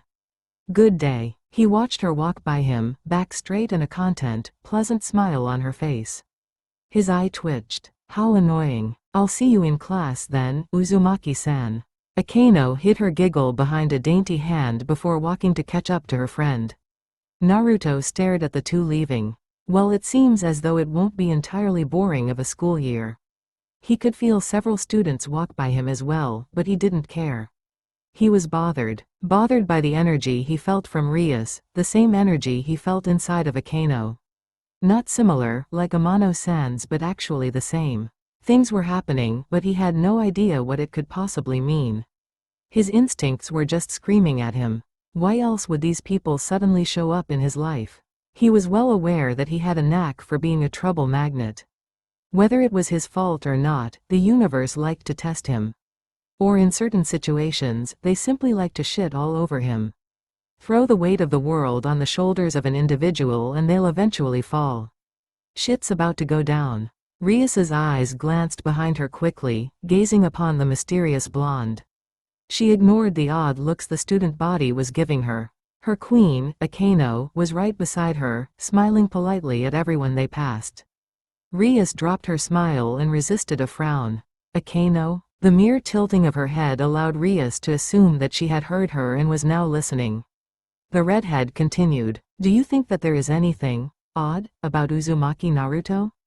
Aano hummed, bringing a finger up to her lips in thought. Naruto-san is a very private person. He tends to be alone as much as he can. Although I do get the sense that he has been through something that has changed him. What about physically? Well, that's... Aano paused, a memory suddenly washing over her. There was this one time, a couple of days ago actually. Rias looked at her best friend. What happened? Aano looked down, crossing her arms in front of her. She looked down and thought, well, the best way to describe it was that I had become intimidated by him. Intimidated? Hi. The Ravenet nodded. Naruto-san hadn't even done anything, but I had suddenly felt very small. His presence filled that entire hallway and it was somewhat off-putting. Off-putting? Rias echoed. She wasn't understanding what Aano was trying to say.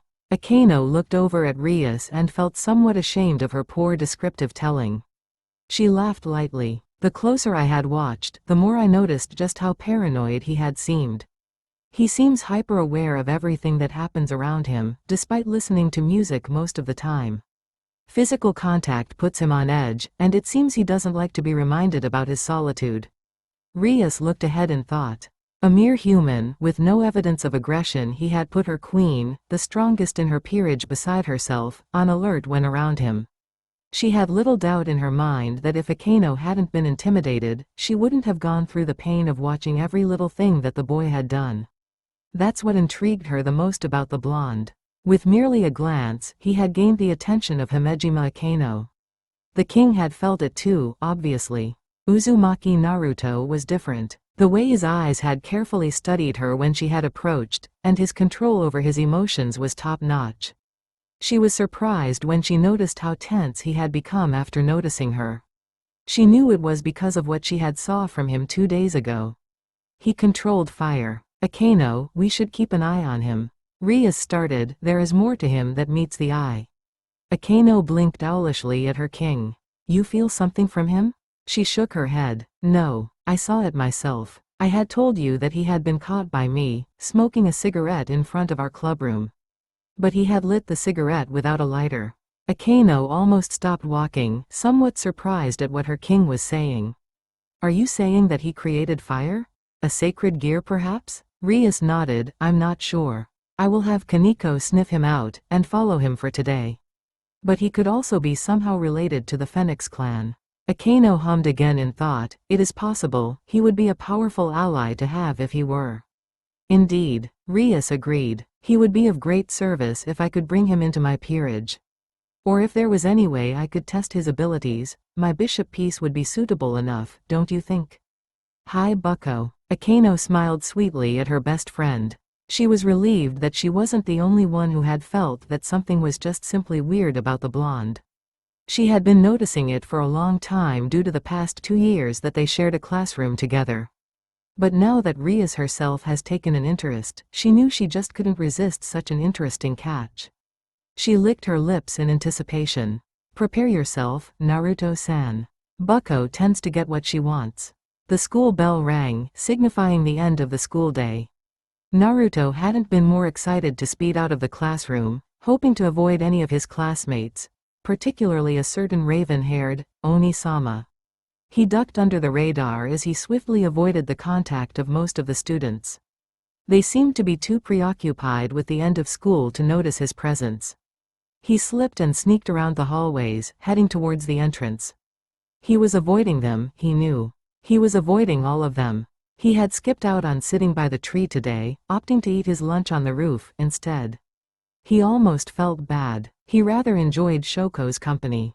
The comfortable silence between the two had been somewhat of a break for the blonde. He had hoped to meet her and eat with her a couple times a week, but not every day. After all, he needed his time alone as well. Naruto slipped out of the school, unnoticed, and unstopped by anyone. He slowly felt his shoulders relax. Being in the school was never comfortable for him. There were too many students, and it was too loud. He was always tense and nervous, especially in the hallways. He's never had an issue with this before he had came to this world. But since joining the school, and after everything that has happened to him, being in large crowds of people only irritated him. He was much more comfortable in his apartment, alone. Naruto opened the door to his apartment, and locked it behind him. His eyes flickered briefly over everything, looking for anything out of place. It was instinctual. He had developed this habit at some point in time since he has come to this world. His eyes looked at the window as his bedroom, feeling satisfied when he saw that it was closed still. He took off his school jacket and walked into the kitchen. He went to the fridge and took out one of the bottles of sake he keeps in there. He plopped down on his couch and poured himself a little to drink. He sipped it from the small cup. Normally he can enjoy some hot sake, but to him, cold sake tastes just as good. It gives it a different flavor almost. Naruto had, unfortunately, taken up drinking about a year ago when one of his clones had been coerced into going to a coworker's birthday party. The clone had came home completely trashed, and the memories and feelings Naruto had received when the clone dispersed had been enjoyable. He sat and enjoyed the bottle, sipping slowly. His face slowly started to feel warm, and he took off his pants. His head was light, but at the moment he had felt carefree. He was fine sitting like this for a long while, enjoying the cozy feeling that settled in the pit of his stomach. He could see why Oba-chan would drink so often, when it felt so good. He relaxed his head back on the sofa, the small action making his head spin a little bit. He set down the empty sake bottle on the cushion next to him. A loud growl erupted from his stomach. He was hungry. Naruto narrowed his eyes at the ceiling, debating the pros and cons of getting up from his comfortable position to even start boiling water for some ramen. His stomach growled again, and that made up his mind for him. Naruto went over to his cupboard and looked inside. He frowned when he saw nothing in there. Now that he's thought about it, he hasn't really gone shopping recently. He groaned, his stomach growling again. Maybe he'll just go out to eat right now. Putting his pants back on, he grabbed his cigarettes and wallet before heading out to town to grab some grub. He lit a cigarette and walked along the sidewalk. It took a little more concentration for him to make sure that his balance was acceptable to the general public. Wandering around drunk or tipsy was enough for people to call the police. He shoved his hands in his pockets as he walked through the park, feeling like it was disturbingly quiet. His eyes studied the environment. The hairs on the back of his neck stood up, and he stopped walking. His face was warm, and his vision wasn't perfect, but he was very positive of what it was he was seeing right now. His blood ran cold. In front of him was a brutal scene. A girl, with long brown hair and pink eyes, was grinning maniacally. Her outfit was less than an outfit, and could be described better as a few wrappings covering important parts of her body, leaving little to imagination. What caught her attention the most were the two black wings sprouting from her back, displayed wide and proud for the world to see. The girl was holding what looked to be a spear of some sort of energy. Which this spear happened to be sticking out of the body of the second person present. He felt his eyes flickered to the other person, recognizing his body. The brown hair, brown eyes, and facial features couldn't be mistaken as anyone else. Hyodo Issei. Naruto tensed, his foggy mind registering who the other person was finally.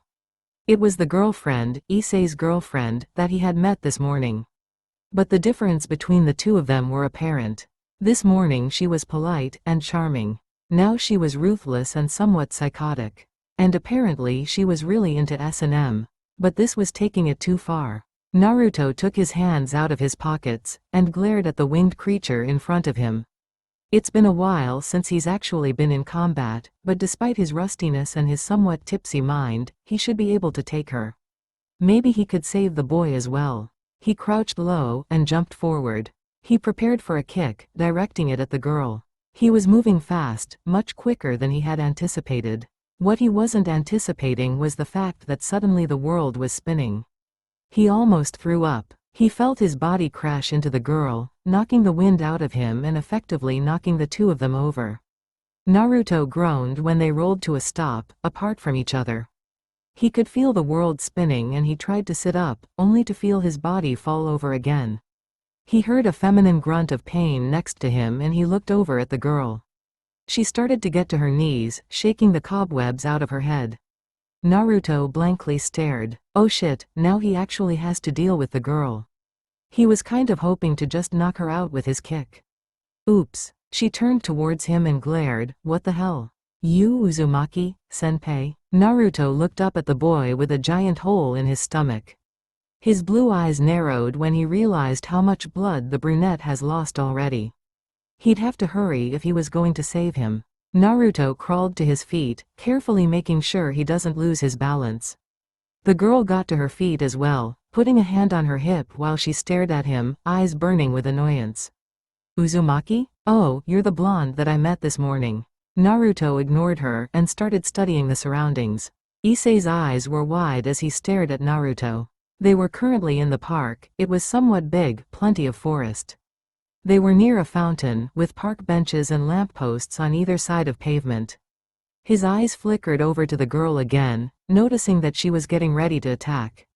He'd have to draw her away from Issei if he was going to do anything about this. He'd have to lure her into attacking a clone. Naruto dodged out of the way of a spear, noticing its explosion upon impact. He landed and almost fell over before standing up. You're the pervert's girlfriend from this morning. You looked better this morning than you do now. He squinted his eyes, studying her reaction. Her eyebrow twitched before she smirked. And you are the filthy human. I was just going to leave for the day and leave him for dead, but I guess I have time to play with you. Filthy human? Naruto thought. His eyebrows furrowed. So she's not a human? She summoned an array of light spears before cackling. Please dance for me, human.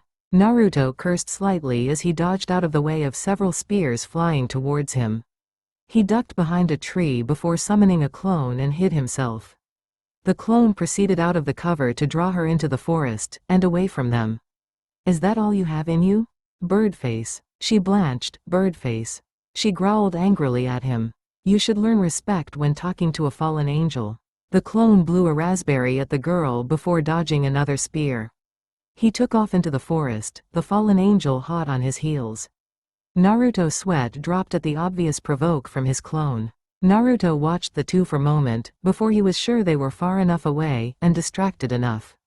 Small explosions surrounded through the area. Naruto made his way over to Issei's form, noticing his eyes were losing their light. Naruto stopped in front of the boy and held him in his arms. Issei's eyes flickered over to him, and seemed to look through the blonde instead of at him. You Uzumaki-senpai. He coughed up some blood. Naruto made a clone real quick, allowing it to sit and gather natural energy as he held the quickly fading boy. It'll take a couple of minutes to gather enough so he could heal the boy. Issei-san. Naruto acknowledged. You look like shit. The brunette's lips tugged upward just barely. Am I dying? He muttered quietly. Issei's brown eyes were replaced by green for a split second, his voice suddenly sounding feminine. He blinked and it was all gone. His heart clenched in pain, and his eyebrows tightened. He felt his lips go thin. The boy coughed, a little speck of blood splattered on Naruto's cheek. If I were going to die, I'd rather die in the arms of someone beautiful. Naruto's eyebrow twitched. Issei looked back at Naruto, before slightly smiling. But I guess you will do, Uzumaki-senpai. Issei's eyes closed and Naruto's clone dispersed. He could feel his sage power flowing through him. Naruto started to draw upon Kurama's chakra, combining it with his sage mode. He could suddenly feel the energy all around him. He could feel his clone and the fallen angel fighting. He could feel Issei's life force hanging on by a thread. He could feel the hatred and the anger the nature around him. This world felt tainted and dirty. It was odd. In his own world, sage mode had felt so peaceful, so nice and complete. But here? It was hard to deal with, the dirty feeling that this natural energy made him feel. It was disgusting. Naruto's eyes opened. Instead of blue eyes, his eyes were now a light orange, with a cross-like pupil.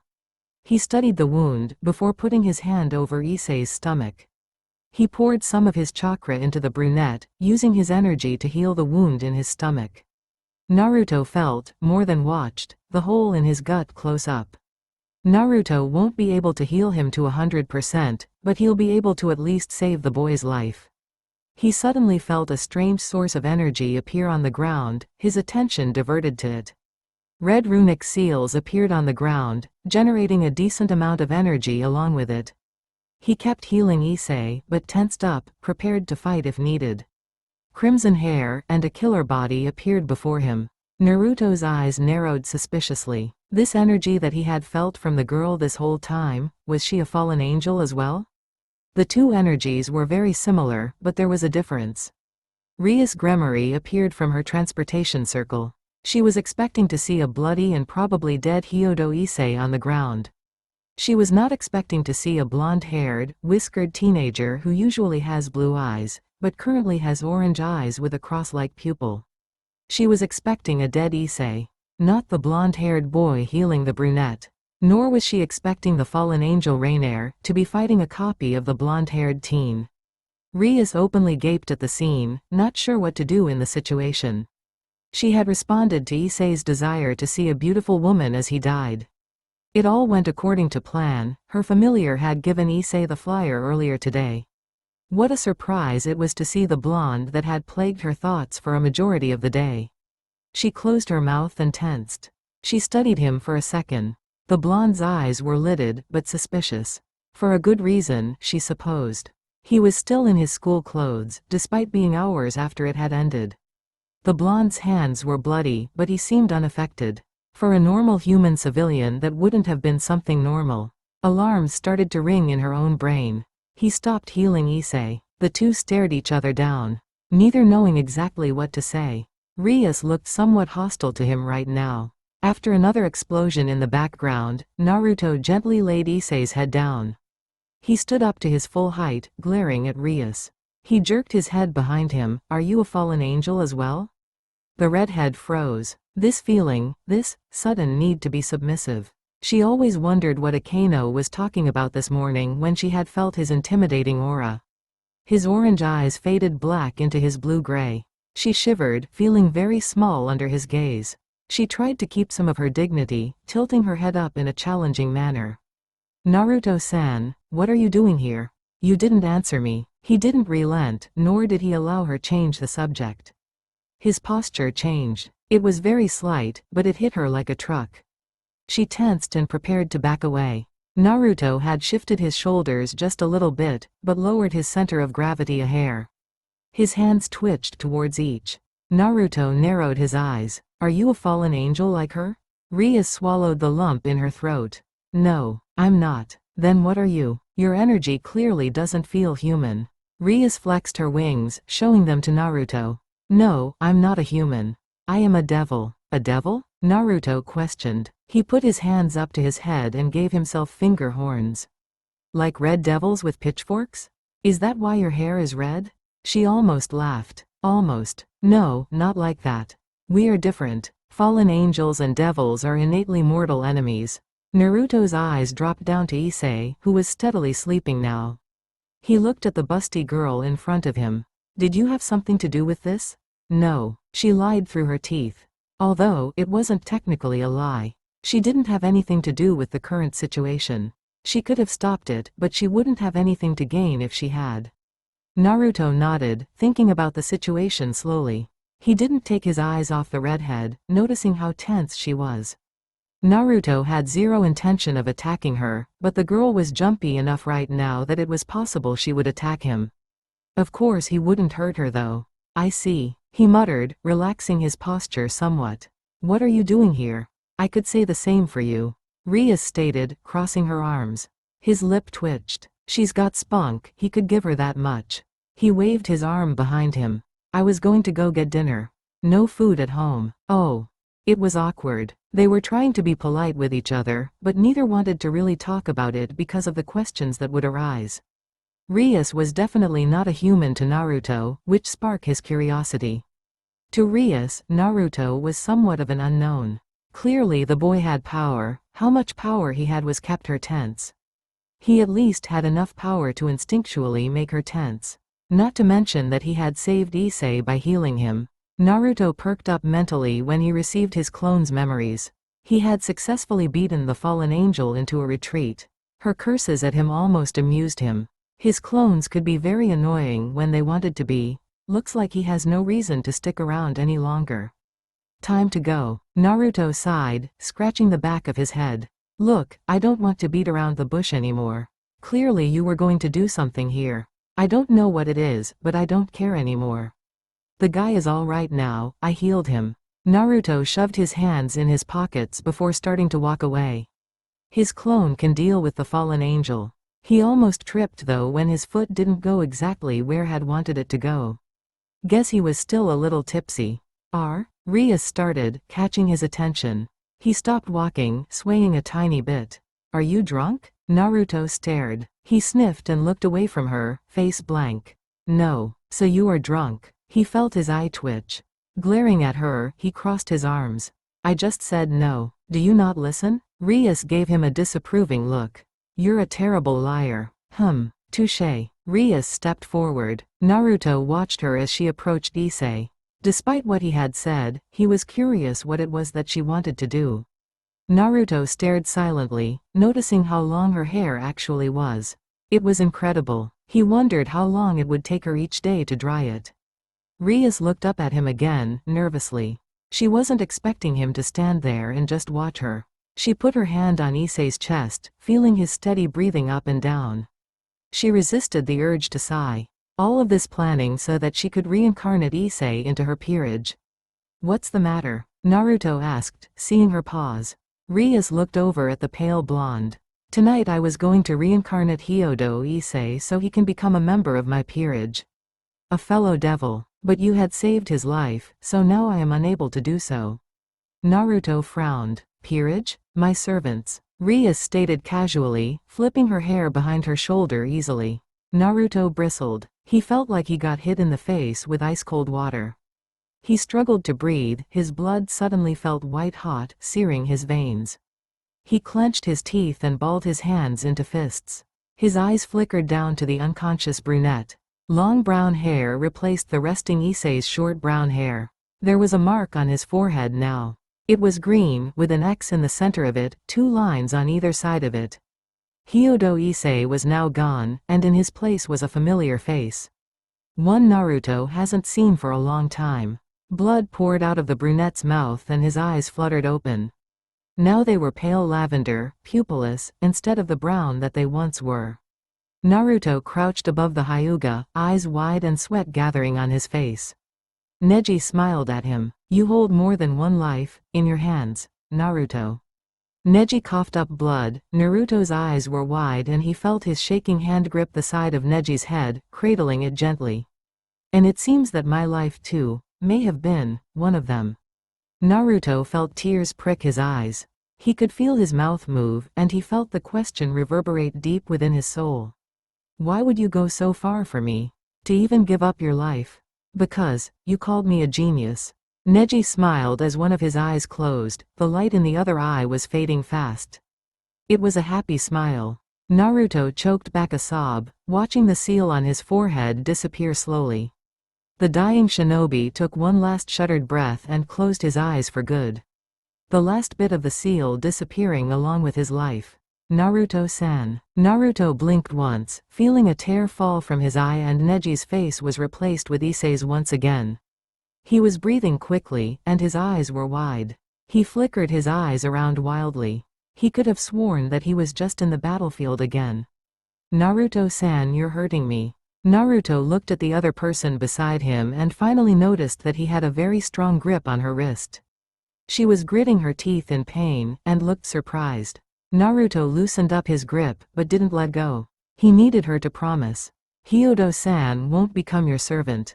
He muttered. He needed to make sure it wouldn't happen again. What? Rias asked, shocked by the turn of events. Issei will choose his own path. You don't get to decide for him. He won't let someone die for the sake of others anymore. You must promise me, Gremory-san. He won't let anyone become caged again. You will give him a choice. Truly explain everything. Promise me. Rias stared at the blonde-haired boy in confusion. She was somewhat disorientated. This haunted look in the boy's and his blank visage contrasted so much from the barely contained fury in his words. His voice was shaking and low. After she explained what a peerage was, he had gone deathly still for only a split second before grabbing onto her wrist, quite painfully. She was a devil, and had far more resilience than a normal human. She was positive that if she was a human, he would have shattered the bones. His grip was far too strong, and he had only let go just enough to return circulation. I don't understand. Give the boy a fucking choice, Gremory. How hard is it to understand? Naruto snarled at her, teeth clenched and eyes wild. She recoiled again at the pure acid that he had spat at her. Her eyes went wide when she noticed that Naruto's pupils were slits, but blue. They had more color in them than she has seen at all today. Barely contained rage wafted behind those cold orbs of ice. She shivered in actual fear, unsure what to do in this situation other than to nod at him. I promise, Naruto-san. Just like that he had released her wrist. She clutched it to her chest, rubbing tenderly. She knew it would bruise, his grip had been like a vice, she couldn't have escaped from it even if she wanted to. It was somewhat surprising and also scary for her. This normal human boy had simply subdued her with a mere look and a hold onto her person. She would be lying right now if she said she wasn't shaking. Because she was. Naruto's eyes were shadowed, his long hair covering most of his face. But she could see it. Clear as day. The tears streaming down his cheeks, dripping from his chin. She didn't know what it was that she had said to trigger this boy into such a state, but she was in new water. How could she handle such a situation? Do you know where he lives? Rias almost flinched at the sound of his voice, her heart pounding. He sounded so hollow, his voice cracking during such a short sentence. She cleared her throat, attempting to gain some sort of emotional foothold back. Yes, I do. His head nodded, and he reached down to the sleeping brunette. He carefully picked up the boy, putting him on his back a little awkwardly, but holding on to him with the back of his knees. Naruto faced away from her, holding on to Issei. Well, let's go. Can't leave him here. She simply nodded, summoning a transportation circle underneath the three of them. She wasn't sure what to say. How could she say anything? The silence was stifling, and she felt obligated to break it. But how? She peeked over to the blonde again, his eyes still hidden behind his hair. Clearly he wasn't going to start up a conversation. And she couldn't just ask him about how nice the weather was this past week, now could she? They teleported into Issei's room. Naruto took no time at all to gently place the boy down in his bed, stripping him of his bloody shirt, and was about to grab another t-shirt to put back on him when Rias's hand on his forearm stopped him.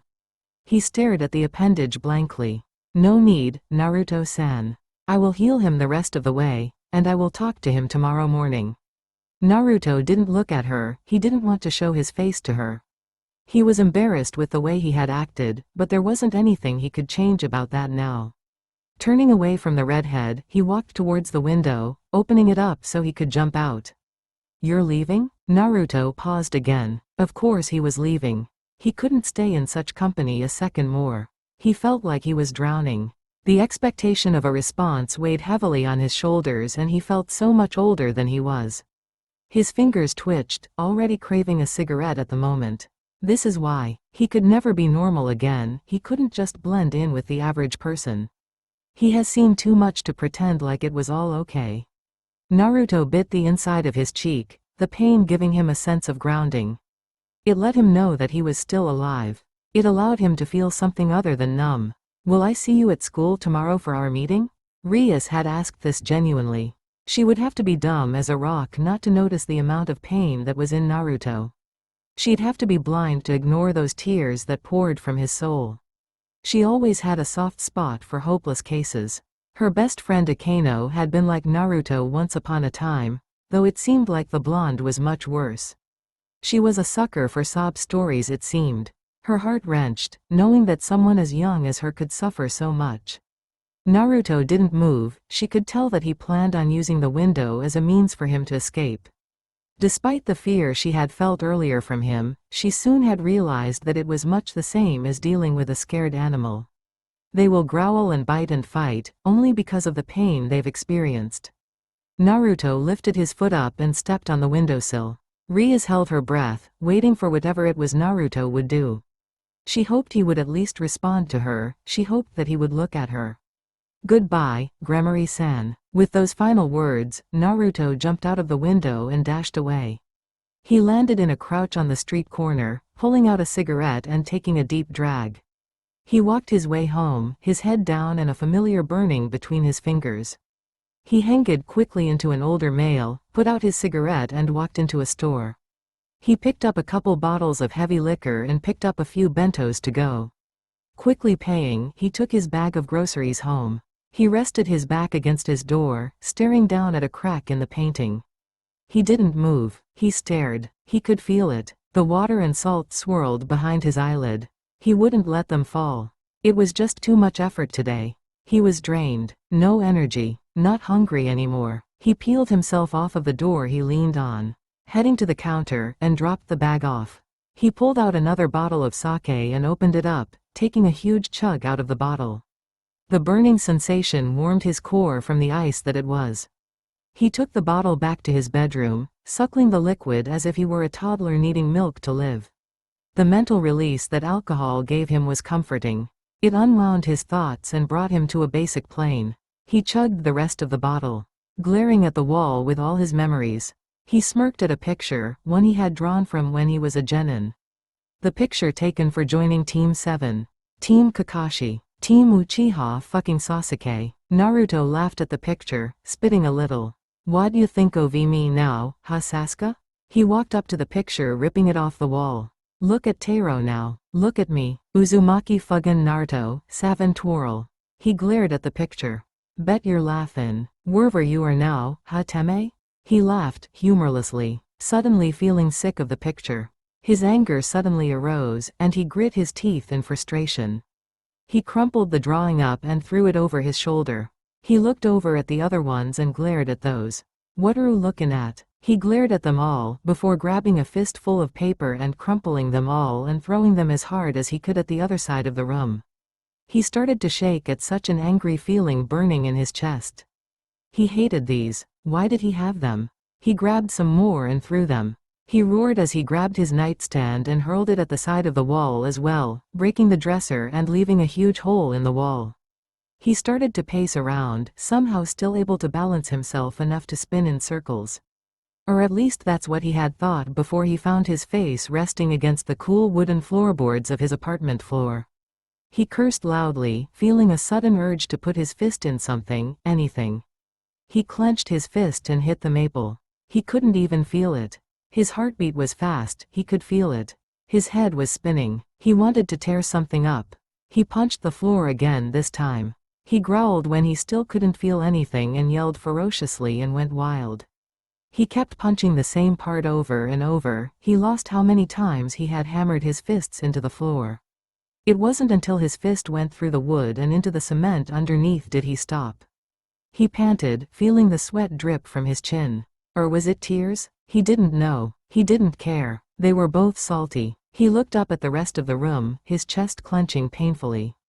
He picked up a picture of the rookie 9. His eyes landed on a pink-haired girl, smiling brightly. He gripped the edges hard. Then his eyes wandered over to the other one. The one that had fixed him, had been there for him, and had supported him. Her pale pupilless eyes stared back at him from the drawing. She was smiling gently. The amount of detail he had poured into her visage was palpable. Her long hair fluttered in the breeze. Her hands were crossed behind her back, and Naruto clenched his eyes shut. He could hear something dripping. He could almost feel her love, through the picture alone. But it was real. It was a cheap replacement of what she had actually given him when they were together. He couldn't accept such a cheap false love. He wouldn't allow it. He hated people who lied to themselves. Does that mean he hated himself? He's been lying to himself for the past 3 years. Since he's been in this world. He closed his eyes, holding the drawing to his chest closely. Yeah, what a hypocrite. He suddenly felt very exhausted and sick. His eyes opened and he looked at the mess he had made in his room. His nightstand broken, and had broken the porcelain ashtray that was on top of it. At some point in time he had flipped his bed, the mattress leaning against each wall while the bed frame was upside down, one of the legs broken off. The pictures were all thrown awry, creating a new carpet of paper. He lifted himself from the ground, noticing that his knuckles were bleeding heavily and his hand was cut up to shit. Blood had been rubbed everywhere on the floor and the wall. Along his bed frame. Naruto didn't care. He just wanted to sleep now. He walked over to his mattress and dragged it to the other side of the room, covering the hole he had made into the floor with his fists. He kept the drawing close to his chest, and plopped down on the mattress. He just wanted to sleep. He clenched his eyes shut, feeling the tears leak out the corners of their confines. "Please Kami-sama," he muttered, voice cracking from his screaming. He was hoarse. "Just give them back to me." He rolled over to his side, hoping to ball himself up into a tiny little being. He tried to pretend that he was just a fetus, ready to be born. He clutched his legs, squeezing tightly. "Give them back to me, please." He silently sobbed. He knew he was long gone. Just give them back. His head was pounding. He could feel the pressure against the side of his head, and the repeated banging that followed the rhythm of his heartbeat was like a hammer to his skull. It was obnoxiously loud. Or wait, that was the door instead? Naruto groaned and opened one eye, hearing someone knocking on his door at God knows how early.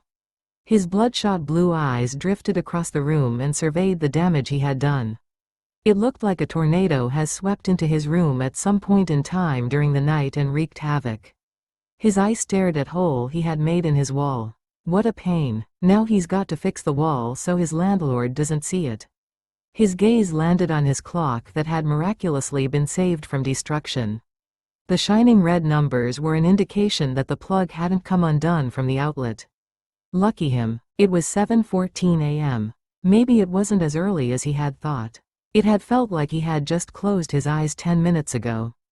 He grunted as he used as much effort as possible to lift his body up off his mattress, stretching sore limbs from sleeping in such an awkward position. His eyes landed on his hand, which was caked in dry blood. His wounds had healed almost entirely overnight, of course, but now he had to clean up the blood from his apartment? Great. Knock, knock, knock, knock. He blinked the sleep out of his eyes and looked down at his shirt. The plain white t-shirt had several bloodstains and his pants, as well, were smeared with blood. Damn it, these pants were his school uniform too. He'll have to take a lot of time to scrub the blood out. He looked around the room and found a half-broken cigarette lying near him. He picked it up and watched as the non-filtered end hung on by a thread of paper, tobacco spilling across the ground. His eyes followed the part to the ground when he flicked it off the rest of the cigarette. He lit it up and took a drag, standing and stretching. He heard the door knock again and he rubbed the sleep out of his eyes, resting his smoke on the ground for him to finish when he came back. He wobbled over to his front door, ignoring the hangover he had. He paused for a second before he looked down at his shirt. He wrinkled his nose before he decided to take the damn thing off. Stripping himself of the garment and throwing it aside, he opened the door with eyes half-lidded and a frown on his face. He was surprised when he saw the face of a girl. She was glaring at him, eyebrow twitching. She had a pretty face. Makeup done lightly and naturally, not too heavy, but enough to accentuate her natural beauty. She had light brown eyes and long brown hair. Her hair was in a half ponytail, and bangs framed her face. She was also wearing a school uniform. His school's uniform. The girl in front of him jumped slightly, cheeks turning red as she averted her eyes. Her mood taking a sharp 180-degree turn from the annoyed look she gave him a second ago. I am sorry to bother you this morning, but I can be patient if you want to put a shirt on, or something. Her eyes flickered over to him again. Naruto shrugged. I'm fine like this. Her blush faded and she cleared her throat. Right. Well, my name is Miyamoto Ray. I live right above your apartment and last night I just heard a lot of commotion. I was just checking to see if you were all right. Last night? He echoed, recalling what he had done. He definitely wasn't quiet, that was sure enough. Yeah, I'm fine. Sorry for the disturbance. Ray's eyes started to dart around him, looking into his apartment, before flickering back to his face. Right, I'm sure you are. Sorry to bother you again. She slowly started to turn away, eyes glued to him. Naruto sighed in irritation and started to close the door. Ah, pardon me? He paused in his action, looking at the girl with a raised eyebrow. She was staring at him with a frown on her face now, fingers fiddling with the hem of her shirt. You don't happen to go to Kuo Academy, do you? She asked, curiously. The blonde stared blankly. He really would like to just get back to sleep if it were possible. This whole ordeal was strange and he wanted to be done with it.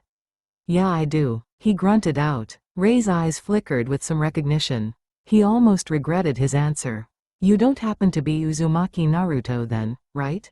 He merely nodded. He watched her tense slightly, her eyes widening just the tiniest fraction.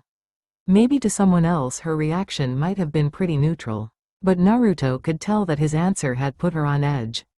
Her eyes flicked lower, quickly, before looking up at him again. You should get your arm looked at. She nodded to the dried blood that covered his arm. He glanced down before shoving his hand in his pocket, looking away from her. I'll be fine, just a little scratch. Her eyes narrowed. If she cared at all about who he was, she hasn't mentioned anything. Although she seemed much more tense now than when she had first arrived. He was somewhat grateful that she didn't mention anything else after that. She nodded her head, right. And what could cause such a little scratch? Clearly she had doubts. A cat came into my apartment. I don't like cats. Apparently they don't like me either. And that cat broke your nightstand and flipped your bed? Naruto looked over his shoulder at the visible mess that was his bedroom. It was a big cat. He lied through his teeth. She didn't believe him. She deadpanned at him. Did the cat drink all that liquor as well? He stared at her. Damn, she was persistent. No, that was me. You know it's illegal, right? How do you even get any? He shrugged. I guess I look old. She scoffed. You look like a bum, more like it. Suddenly she marched up to him, pausing momentarily. Naruto tensed at the action, not expecting her to come into his personal space. Wah, he started but was cut off when she aggressively grabbed his arm, bringing out of his pocket. She glared down at the appendage, inspecting it keenly. Let's get this cleaned up. Naruto wasn't sure what was happening, but he was walking backwards, towards his kitchen. He watched as his front door closed and suddenly he was sitting down. He blinked a few more times, hearing his sink run. His eyes drifted towards the girl who had decided that trespassing was what she had wanted to do today. She was looking at the bentos he had bought with disgust, sniffing them. She muttered something under her breath before throwing them in the garbage. Naruto frowned. Hey, I just bought those yesterday. And you left them out all night, they smelled rotten. He couldn't really retort. He had a streak of eating spoilt foods. He just didn't want to waste any money. But Ray had other plans, he guessed. She looked over at him fixedly. Can I look in your bathroom for any disinfectants? If a stray cat really scratched you, then we need to clean it. Their claws can hold the most bacteria and germs out of almost any other animal. Naruto tried not to glare at her. She was beginning to get on his nerves. Well, you've already barged into my kitchen, what's another room? She merely nodded before walking out of the room. Naruto stared after her in disbelief. He feels like he should just tell to fuck off and mind her own business, but her reluctant concern and help had felt comforting. It was odd. It was familiar, the way she was treating him. Sakura used to scold him and do this sort of stuff whenever he had gotten hurt himself. His fist clenched slightly, but his train of thought was interrupted when he heard Ray shuffle back into the room. What the hell is this? Naruto looked over at her. She was holding a rag and some antiseptic in one hand and the other one was holding the cigarette he had put down in his room to finish after he had dealt with the annoying person at his door. He glared at her. Do you know anything about privacy? Or common courtesy? Do you? She snapped back. You don't even know me, woman. It doesn't take a genius to learn that you are rude as hell. He opened his mouth to retort, but then closed it. Of course he knew about common courtesy, but he just never found the need to really use it. He dropped his eyes and tried to glare a hole in his table. Ray sighed before walking past him, rinsing the butt with water before throwing it away. You should quit that disgusting habit. It's terrible for you and you are a minor. It makes your teeth yellow, you smell terrible, and is just a ticket to get cancer. Do you want cancer? He was pretty sure he couldn't get cancer, thanks to his Uzumaki blood. Thankfully, my teeth aren't yellow, he mumbled in defense. No, they're not, Ray admitted, but you smell like shit. And put this on while I clean your hand. I don't want to see you half naked this whole time. A t-shirt had hit him in the face, momentarily blindfolding him. He tensed reflexively, feeling for an aggressive aura from her, expecting some sort of attack. He relaxed when he took off the blindfold and saw that she had moved to the other side of the table, setting up to clean his hand. Well, it is my home. I could be full naked if I wanted to be. Ray gave the complaining blonde an exasperated look. Please don't, I'd rather you have the shirt on while I do this. Naruto grumbled as he put the t-shirt on. He slumped back in the chair as she grabbed his arm and started to clean it. She washed off all the blood first. He looked down at the much smaller gashes in his hands. They really healed up quite well. His blue eyes watched her work, confidently and quickly. Her well-manicured hands getting somewhat dirty from cleaning all the blood off of his arm and hand. Her eyes concentrated on her work. They were focused and strong. He didn't flinch when he felt her open up the scabs and spray it with the disinfectant. He was used to it from all the time he had been taken care of from Sakura and Hinata. It was almost relaxing, in a sense. Minus the tense atmosphere that surrounded the two of them. Her hands were soft, he mused. They were thin and attractive hands. Unlike the hands of a shinobi, who had rough and calloused ones. His eyes drifted up to her face, noticing that her eyelashes were long. He frowned and despite himself, he couldn't stand the silence much longer. You don't like talking to me, do you? Her hands paused, just a moment, before returning to their work again. Her eyes glanced over at him, softer than they had been for a while. There isn't anything to talk about. My father always said, silence is better than fake laughs. He snorted. Smart man. Ray glanced at him again, eyes studying over his blue eyes. She studied his pale cheeks, which had a little bit of blood on them. He looked tired, she mused. Probably from whatever it was that had happened last night. She knew about Uzumaki Naruto. Almost everyone in Kuo Academy does. She had heard much worse about him than what she has currently witnessed this morning. Both of her parents worked in the police department. They had frequently came home and talked about their cases over dinner. Naturally, she would pick up on a few things. Ray, herself, knew that high schoolers and teenagers had terrible habits of labeling people before they had a chance to prove themselves. She has reason to believe that maybe Naruto had been caught up in this wave of judgment. Although he had terrible attendance, and clearly broke the law by smoking and drinking. Besides, she started, thinking out loud. It's not that easy to ask questions to the school's #1 troublemaker. She had been teasing him, but the silence he fell into had made her regret saying it. She looked over at him and saw that his eyes were glued to the table, unblinking and clearly thinking about something. He was quiet. Ray inwardly sighed, somewhat annoyed by his silence, but she continued to work quietly anyway. His hand really wasn't that bad, which was surprising for the amount of blood that she had seen in his room and what was on his body. She had taken a few moments to study the drawings that were thrown about. They were incredible, to say the least. She wouldn't have had a single clue that someone like him would be into the arts. The place he drew seemed so lifelike, the effort and time he must have put into them was impressive to even imagine it. A few of his drawings had captured her interest. It seemed like an entirely different world, from the way the building's shapes and designs were to the mountain next to the town that had faces on it. It reminded her of Mount Rushmore in America. She was very impressed with the people he had drawn though. They all had very distinct and weird fashion, but they seemed so lifelike. Almost like they all were actually their own persons. How little she had known. She finished up with her work and finalized her work by bandaging the small cuts. Naruto blinked, awaked from his stupor and studied her work. He seemed content, nodding appreciatively. It looks good. He glanced at her. She couldn't help but smile at him, satisfied that he had been okay with her work. I'll be heading to school now, and I expect you will be leaving shortly soon as well?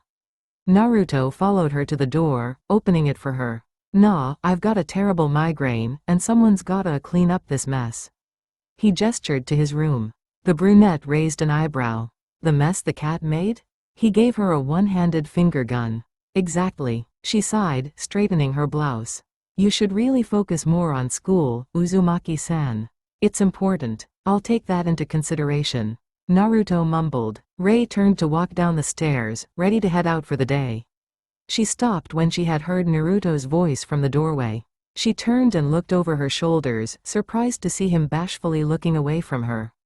Thank you, he said, scratching his cheek. For fixing up my hand. She smiled, glad she was able to help a little bit. She twirled around, waving behind her. Don't get used to it, Uzumaki. He watched her walk towards school, a little smirk on his face. Despite how odd this encounter had been, he rather enjoyed the small time they had been together. He almost felt like he was talking to an old friend again. He shook his head, ridding his head of such thoughts.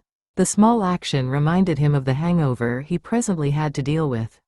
He decided a small nap would be worth it before he got to cleaning his apartment. He walked back to his room and flopped down on the bed, closing his eyes tiredly. He was surprisingly exhausted. Combine his headache with the stress of dealing with that meddling woman. He needed the break from reality. He took deep breaths, slowing his heartbeat down to a slow and steady rhythm. He could feel his body relax and finally, he drifted off to sleep.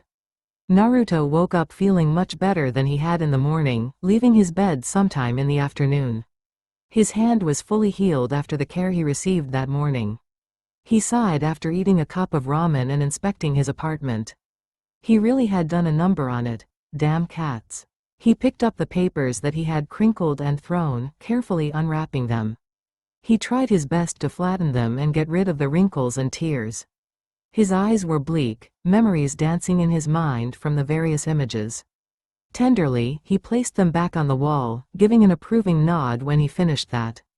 Afterwards he grabbed a bucket of hot water and a sponge, washing and disinfecting the blood with some soap. He absent-mindedly scrubbed, eyes not focused, and mind unthinking. The once clear water now stained brown from the blood left in the sponge. He tiredly wiped away the imaginary sweat that gathered on his forehead, proud of his cleanup job. He dumped out the water and picked up his mattress, throwing it on the wall, and picked up the pieces of his nightstand, ashtray, and bed frame. He threw them all in the dumpster outside of his apartment building. After sweeping up the remaining splinters and glass shards, he vacuumed the room, getting rid of any and all specks of dangerous splinters.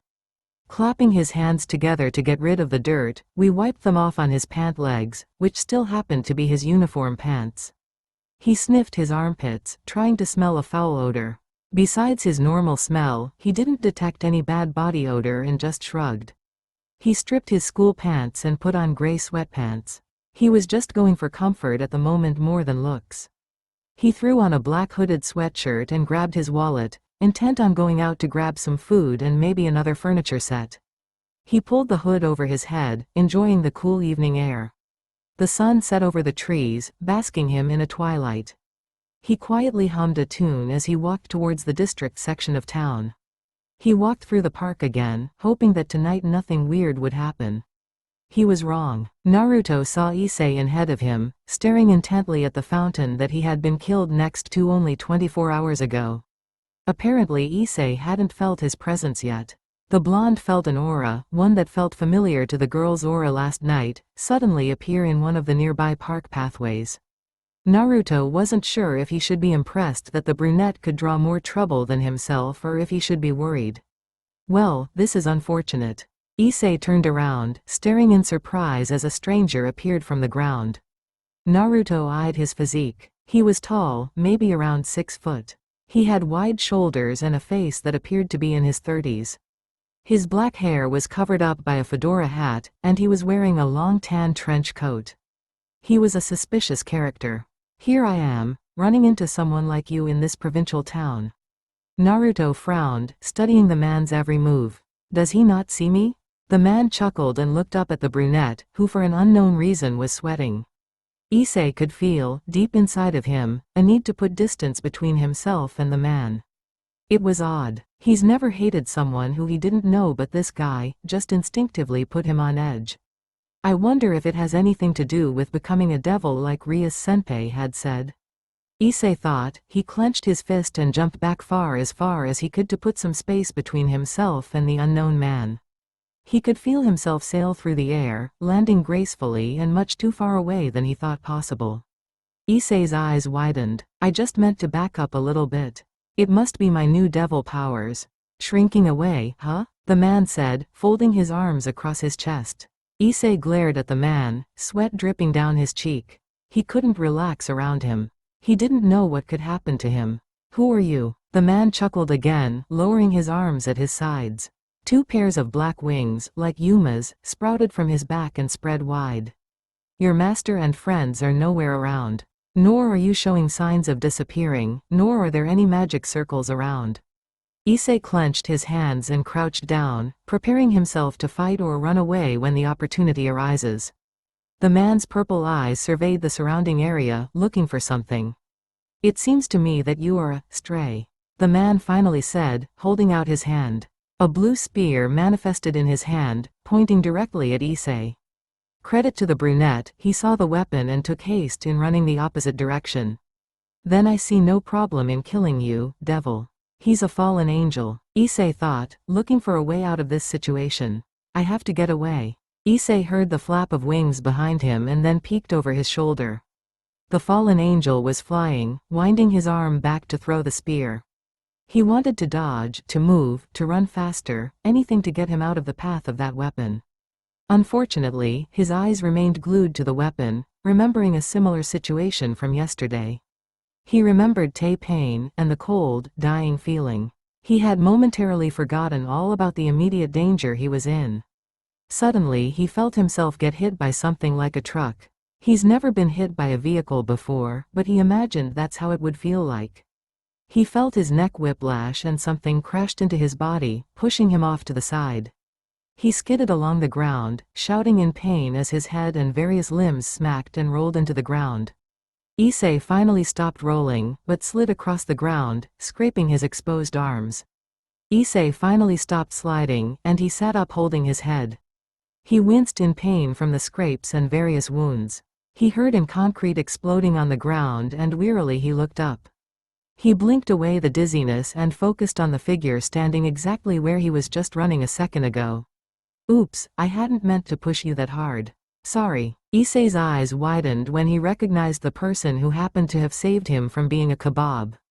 You Uzumaki-senpai? Naruto's eyes drifted over to him, a blank look on his face. At this point in time, I've saved you 3 times. You might as well call me by my first name. 3 times? Issei muttered, confused by what he had meant. He saved him from the swim club, then this guy right here, but what about the 3rd time? Suddenly flashes from the night before popped into his head, and he thought he had dreamed of his senpai standing over him as he died. Their short conversation had felt like it took place a year ago. He honestly hadn't realized that it was real this whole time until Naruto just said that. Naruto looked back at the man, studying his wings. So you're a fallen angel, huh? I think I've gotten the hang of your energy archetype. And I think I can tell who's a devil now as well. He jerked his thumb over to the brunette. Since the perv's energy is the same as Gremory's now. The man tensed, making another light spear. This boy in front of him, he had pushed Issei out of the way when he had thrown his light spear and merely kicked the spear into the ground next to him. He appeared to be completely relaxed, but he could tell, the slight tensing of his muscles and the way his eyes flickered over their surroundings, he was no ordinary boy. But he could feel that this blonde, the teen was in fact human. Something that had sent warning bells off in his mind. Perhaps he had some sort of sacred gear? Who are you, human? He asked the blonde. Naruto sniffed. Name's Naruto. Uzumaki Naruto. He almost had to bite his tongue because for the briefest of moments, Naruto had wanted to tell this guy to remember his name. Naruto, The man echoed, testing it. I am Donasek, of House Grigori. Why is a human defending a stray devil? Stray devil? What does that mean? Naruto thought, peeking over at Issei who was still staring at him with wide eyes. Clearly he had blown the poor boy's mind. Well, you know, Naruto started. I couldn't just sit by and watch some old guy put his pointy stick in some young kid. Naruto shook his head, hands on hips as if chastising him. That's something a responsible senpai like myself should prevent. Donasek twitched, face contorted into a frown. Aren't you snarky? Snarky? Well, that's a new one. Naruto scratched his head, closing his eyes. Donasek found an opening to hopefully incapacitate this human. Maybe he could eliminate him first. Humans are just pesky creatures after all. He threw his spear as quickly and as hard as he can at Naruto's chest. After throwing it, his purple eyes made eye contact with the blonde's. Those blue eyes froze him in place with fear. His blue eyes seemed dead and chilled Donasek to the core. Cold annoyance made him feel small, as if he had made the wrong choice to a question that pointed to the right answer. His breath hitched, feeling as if he had been stabbed in the throat, unable to inhale air. Before the spear even made it halfway to the blonde, his spear exploded when red lighting made contact with it, nullifying the danger. He tore his eyes away from the blue. Was that your doing? He looked one direction, at the devil he originally wanted to eliminate. No, I suppose it wasn't. Purple eyes looked at the other side, where a flash of red had caught his eye.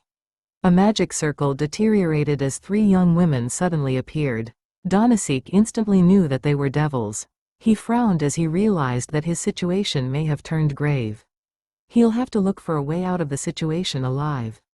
His eyes flickered over to the blonde, who thankfully was paying attention to the newcomers. The boy had struck a nerve deep inside him, one that only Kokebiel-sama and Azazel-sama had reached.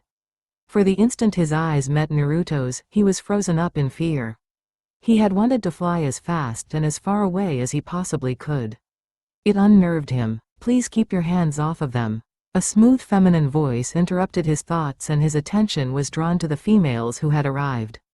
Issei's eyes widened when he recognized who had arrived. Rias senpai. Donasek grit his teeth as he made another spear, flinging over at the girl who spoke. Who do you think you are, devil? A small white-haired girl jumped in front and kicked the spear up, breaking it and nullifying the attack into nothing. Naruto raised an eyebrow at the small girl. She was a very petite girl with white hair and hazel eyes, which happened to be glaring at the fallen angel in front of her. She was currently wearing the Kuo Academy girl uniform. She had 2 long bangs going past her shoulders and several loose bangs on her forehead. She was wearing a small, black cat-shaped hair clip on both sides of her hair, probably keeping her side bangs back a little bit. She was very short, probably around 4 feet 6. She could fit into his bag probably. His eyes flickered over to the other 2 girls there. One of them was Rias Gremory, who he had sensed when she arrived via magic circle, as the fallen angel Donasik had called it. Which that alone had raised some questions. Magic. Wasn't that what dudes used to pull rabbits out of a hat? Is that how she had teleported to him yesterday? The other girl didn't surprise him either. Himejima Aano, Rias's right-hand woman. She was smiling with her hands held in front of her. She caught Naruto's eye and they widened ever so slightly. The shinobi kept his eyes on her, noticing her smile seemed to have been somewhat forced now. Why you? Donasik growled out, creating another spear. His eyes flickered around at the group. 4 devils and 1 human. Honestly, he didn't like his odds, especially with this human around. He couldn't shake the feeling that there was much more to the blonde than any of the other teenagers. He kept the spear at his side, noting the positions and his distance away from the group. He needed to retreat. Donasik's eyes landed back on the group of females, specifically one. Red hair. He loudly muttered, I can see that you're from the House Gremory. Rias nodded, an air of dignity around her person. Rias Gremory, how are you doing tonight, my good fallen angel? Her tone was almost mocking to him. Donasik smirked in irritation. Clearly this girl was aware of her advantage over him. Well, imagine this town being under the control of the next head of House Gremory. The fallen angel jerked his head towards Issei, who had stood up and started to wander over to the others. Is he one of yours? Rias raised her chin slightly, bring any harm to him and you will receive no mercy. Donasik put his fedora back on, hoping to leave peacefully. Well, my apologies for what happened today. But you shouldn't let your servants run loose like that. Someone like me might hunt him down while out taking a walk. Rias closed her eyes and smiled, crossing them under her sizable chest. Thank you for the advice. And for my part, if this ever happens again, I will not hesitate to start something. She opened her eyes and gave him a fierce glare. Bear that in mind. I could say the same thing to you, next head of House Gremory. Donasik jumped into the air and took off in flight. He couldn't have been more glad to have been able to retreat peacefully. He glanced behind him, hoping to catch one more look at the interesting blonde. Naruto's dull blue eyes locked with his own. He nodded his head towards him and broke eye contact. He truly didn't want to see that child for a minute longer. The dark-haired man could tell, he was dangerous. Naruto watched the fallen angel fly away, not feeling a need to hunt him down at all. After he was out of sight, he glimpsed over at Rias's crew. He would really rather just avoid them tonight, but judging by the look she was giving him, that wouldn't happen. Naruto shoved his hands in his pockets and was about to leave when a voice stopped him in his tracks. He was hoping to disappear before she could say anything. Why'd I always seem to find you when trouble keeps happening, Naruto-san? Too late. Naruto reluctantly turned around and walked up to the group, not meeting anyone's eyes. Why is there always trouble with you involved? I just the bad luck to be walking by. 2 nights in a row? Naruto sniffed. Yep. And that's exactly what had happened. Rias glanced at her servants. Aano was blatantly staring at Naruto, eyebrows furrowed slightly. She hadn't mentioned yesterday's events to her queen yet, and she had felt somewhat guilty about that now. But she would never have guessed that she'd see him again so soon. Kaneko was sniffing and frowning. Her deep breaths made Rias aware that whatever it was she was smelling was somewhat unusual. Especially not after yesterday. Issei rubbed his cheek, which had a bleeding cut. Who the hell was that bastard? Rias sighed, looking over at Naruto. Naruto-san, I'd like to introduce you to a member of my peerage. She saw him tense at the word, ever so slightly. He relaxed a split second later and she forced a smile on her face. This is Taju Kaneko, my rook. This is Himejima Aano, my queen. And this is Hyodo Issei, newest member of my peerage and my pawn. He accepted on his own free will. She added that as an afterthought, but seeing the calm look on his face she figured that it was best that she had added that.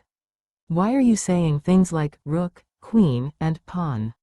Naruto asked, genuinely confused. Did those words mean anything? He knew about the word queen. To be a queen, you needed to be married to a ruler, or a king, right? So was Aano and Rias married? Were they lesbians? Naruto gulped, avoiding the thought process. It was a hell of an image to get rid of. Rias smiled at him. You weren't at school today, Naruto-san. Naruto glared at her, sour that she would bring that up. Are you going to tell on me, Gremory-san? I actually didn't take you for a tattletale. Her smile dimmed somewhat. Well, no. I wasn't. I was more referring to our meeting that I had wanted to have. It would be nice to talk to you and catch you up on some information. She decided not to mention the fact that she also wanted to know more about him. After what she had seen yesterday, she was unbearingly curious about this blonde enigma. Naruto looked hesitant. She took a second to look over his outfit. He was wearing a black hood that was pulled over his head and gray sweatpants. He had normal sneakers on to finish the ensemble. Clearly he hadn't expected to see anyone. Both of their train of thoughts were interrupted by a loud growl. Rias blinked in surprise, as did the other 3 members of her peerage. Naruto's cheeks colored the tiniest bit before he turned his head. Rias smirked. Of course we could grab something to eat as well. My treat. He froze, eyes slowly making their way over to her. His face revealing nothing. Where at? Wherever you want to eat. Surprising her and everyone else there, Naruto's eyes sparkled a bit brighter than usual. The grayish color fading into his bright blue eyes. Rias was a bit taken back by the sudden shift in his demeanor. Aano giggled to her right, entertained by his reaction. Naruto's lips tugged upward, just barely. I know of a place. Rias's smile was much more forced than she would have liked. She felt her eyebrow twitch. Ramen? Naruto nodded next to her. Yep, pretty good and cheap. It's a nice place. Rias sighed. I guess he wouldn't know what a nice place would actually be, would he? Naruto walked into the door, nodding to the worker behind the counter as he sat down. Issei had immediately sat to the left of Naruto, much to her amusement. Rias decided to sit down on the stool to Naruto's right, Aano sitting next to her and Kaneko on the end. They all ordered respectively. The man behind the counter didn't even take Naruto's order, however. Rias merely raised an eyebrow at that. Did the blonde come here that often that the guy would know what he would want? Now what is it that you would want to talk about? Naruto asked, fiddling with his chopsticks. Rias was surprised. She didn't think that they would have talked about this here at the restaurant. Her eyes glanced over at the worker behind the counter and she smiled awkwardly. I'm sorry, Naruto-san, but this isn't exactly a conversation we can have at a restaurant. Rias said, gesturing discreetly to the ramen maker. Naruto looked back up to the man. He probably shouldn't tell her that the person working was actually a clone of his under a henge. Not to mention the fact that this ramen shop was his and he eats here for free anyway. Oh well, she doesn't need to know. He waved her off. He's okay, I trust him with my life. Oh, okay, Rias said, staring at the man suspiciously. What about anyone coming into the shop? It's technically closed to public, except me. Rias hesitated. Looking over her shoulder, she could see people walking by the shop, at a respectable distance away. Rias crossed her legs, and hugged herself under her chest. She smiled slightly. Well, I'll get straight to the point. All of us here, excluding one other, is a part of my club. The Occult Research Club, but it's just a hobby of mine, to be honest. Naruto frowned. Occult Research Club? What does occult mean? To be frank, Naruto-san, we are all devils. Naruto's ramen order was placed in front of him, the others getting theirs soon afterwards. He slurped up a few noodles before swallowing. I already knew that. And the girl and that guy were both fallen angels, right? Yes, you learn quickly. Rias complimented, elegantly taking a bite of her own ramen. Naruto scooped up more noodles. Fallen angels, what are they? What are you? Fallen angels are angels in the service of God who, as a result of possessing corrupt emotions, have descended into the underworld. They are attempting to wipe us, the devils, out while they manipulate humans.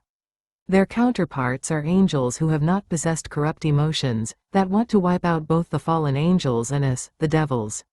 Naruto frowned. Sounds complicated. Rias waved her hand. It is a delicate situation between the 3 factions, as we call them. Angels being one, fallen angels another, and the devils the last faction. Many political meetings take place to ensure peace between the three factions.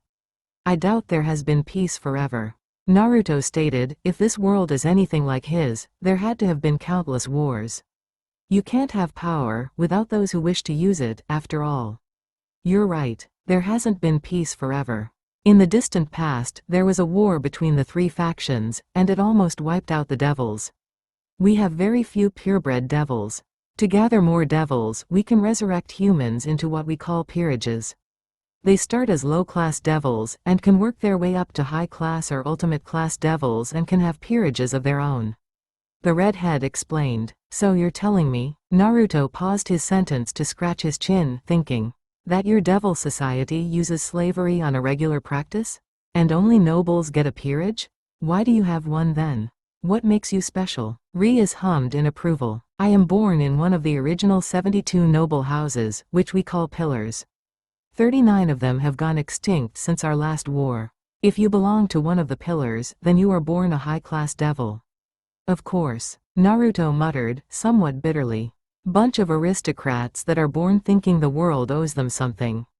Rias smiled sympathetically, getting the vibe that he might not like dealing with nobles. He had some sort of experience, it seemed. Members of a peerage can work their way up to high class. Usually, to rank up, you must perform admirably during raiding games, or making contracts with humans, or having some sort of military accomplishment.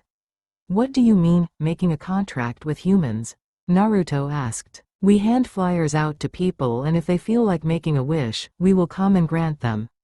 At this, Aano spoke up, smiling softly.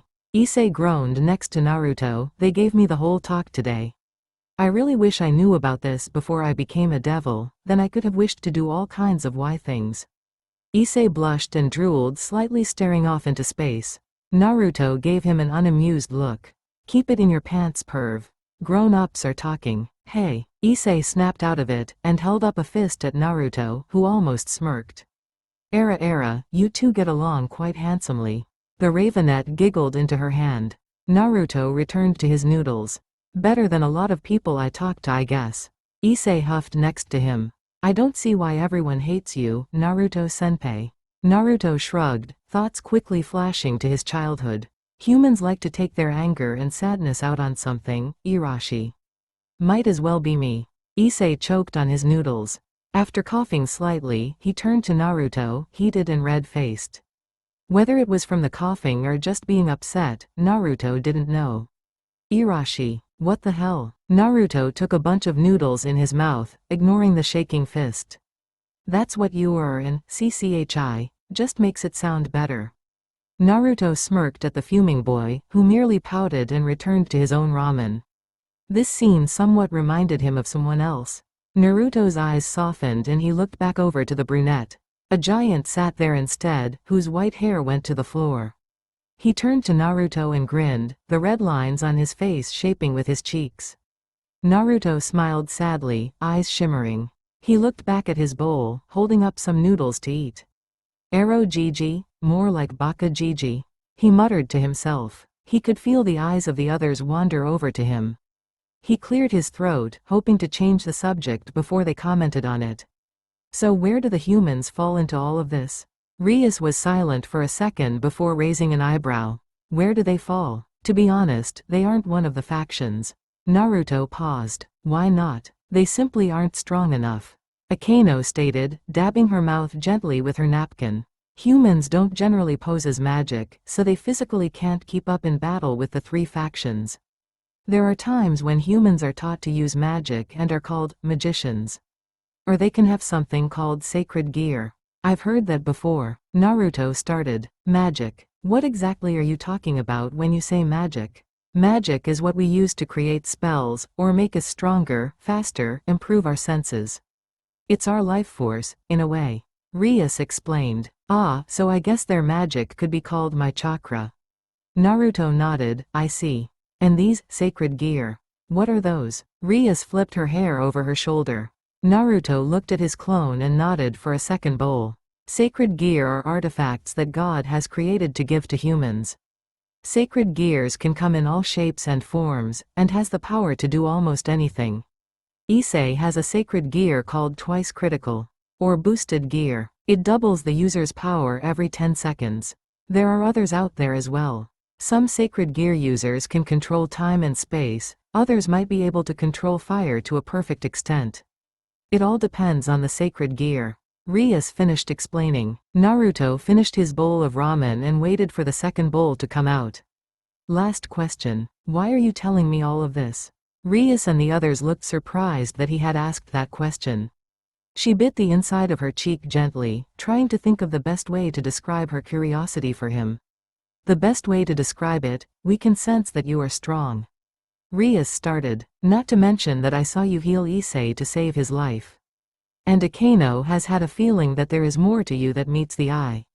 She finished with a smile at him. Naruto's eyes drifted over to Aano.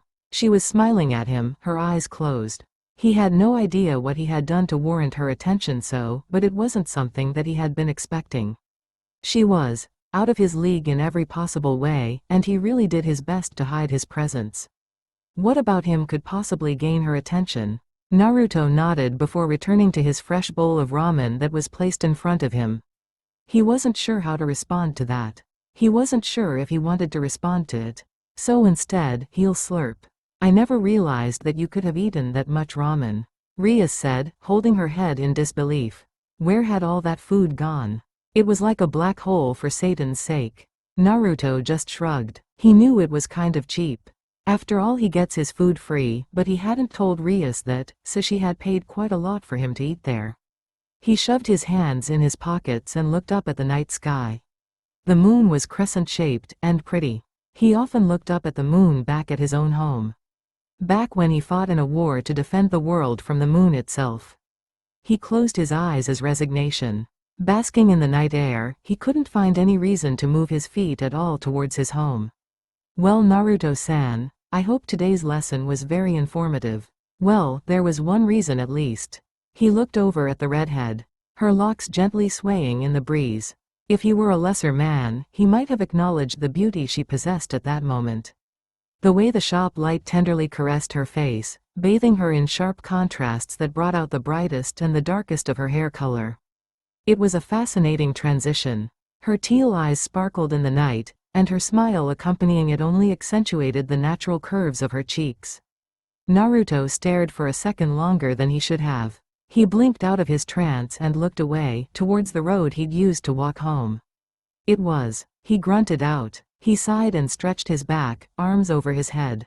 He noticed that the others were gathering up their stuff and ready to head home for the night. Well, I guess I'll be off for the night. Thanks for the ramen. The shinobi threw a wave over his shoulder as he started to walk away from the group, heading home.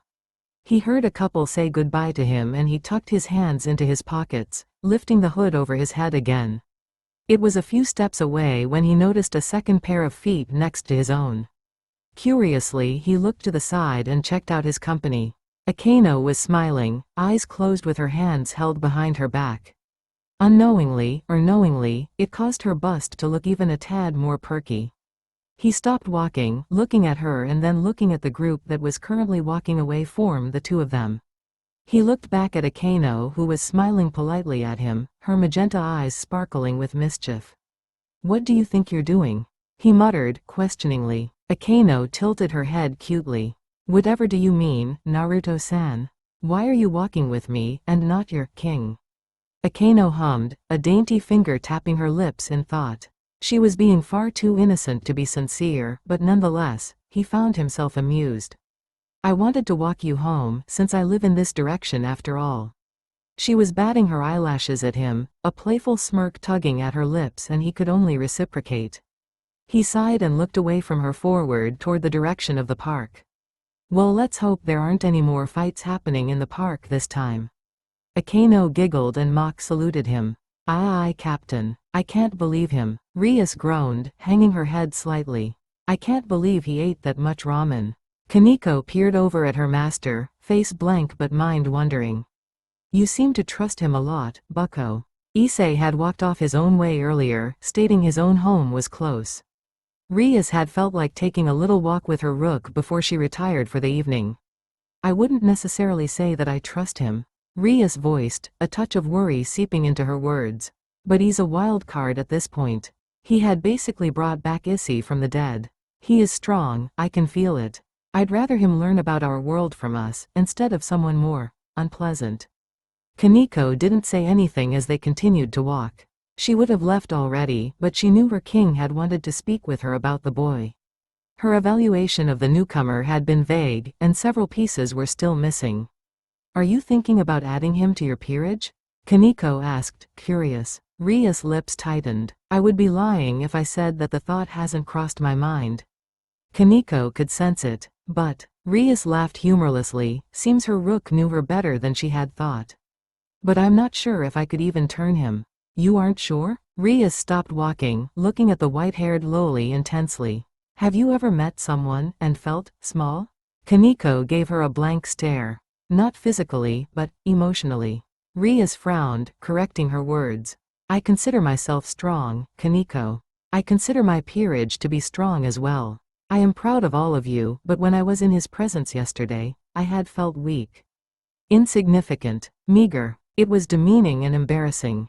Rias sighed, continuing to walk. When I had seen Naruto-san heal Issei, I wanted to run. I instantly could tell that I would have been no match for him. Even around my brother, I've never felt like that before. I'm not sure if Uzumaki Naruto is who we think he is. He must have some sort of sacred gear, otherwise he's using magic. Or even a new type of power. Rias didn't want to think about that possibility. It would bring chaos to the world if any of the faction leaders found out about a human having a significant amount of power. Whatever it is, I believe Naruto-san to be stronger than me, and maybe all of us. I don't think I could recruit him into our family. But if I can have him as an ally. Rias trailed off, letting the small girl finish her thought for her. Kaneko had done a great job of keeping her face schooled into something neutral. She bowed her head, her thoughts on the blonde-haired enigma transitioning into apprehension. Kaneko? Kaneko looked at the redhead who called her name. Rias had stopped walking again and was now biting her thumbnail, eyebrows furrowed. Have you gotten a good scent on Naruto-san? Kaneko frowned, recalling all of the different smells that she had sniffed out when she had met him in the park. Naruto-senpai smells bad. Bad? Rias questioned, looking surprised. Kaneko nodded. He smells like cigarettes, alcohol, and ramen. Ria's sweat dropped. She had gathered that much from him from few times she had interacted with the blonde. And something else, Kaneko added hesitantly. Rias whirled to face Kaneko directly, who was now avoiding eye contact. What else? He smelled like. Kaneko frown deepened. Fox. Fox? Rias echoed, jaw slackening. As in, a yukai? Kaneko only nodded an affirmative. Rias bit her thumbnail again in thought. That would explain his ability to create fire, and maybe the whisker marks. But wouldn't he be more foxy? Yukai are masters at shapeshifting, bucko. Kaneko reminded. Rias thought back to when he was healing Issei. Could it be possible for him to be related to the Kyuubi? Was Uzumaki Naruto a yukai? In every way, he had seemed human. But it would make much more sense if he was a kitsune yukai. His ability to create fire, his advanced speed and reflexes, his strength, but what were those eyes? Those cross-shaped orange eyes? Those weren't features of a kitsune yukai. He had also healed Issei. Did Uzumaki Naruto possess some sort of sacred gear as a yukai that allowed him to heal? But such a thing was impossible, only humans were born with sacred gear. Rias's mind flashed back to those orange eyes. The way they had pierced into her soul, intimidating her into a state of near submissiveness. She had never felt a direct pull to claim someone as her leader, but in that instant, if Naruto had asked her to follow him to the ends of the earth, she might have said yes. It's odd that a kitsune yukai would be so far out here. They normally reign in the Kyoto district. Their uninvolvement with the factions had let them stay somewhat neutral throughout the whole ordeal.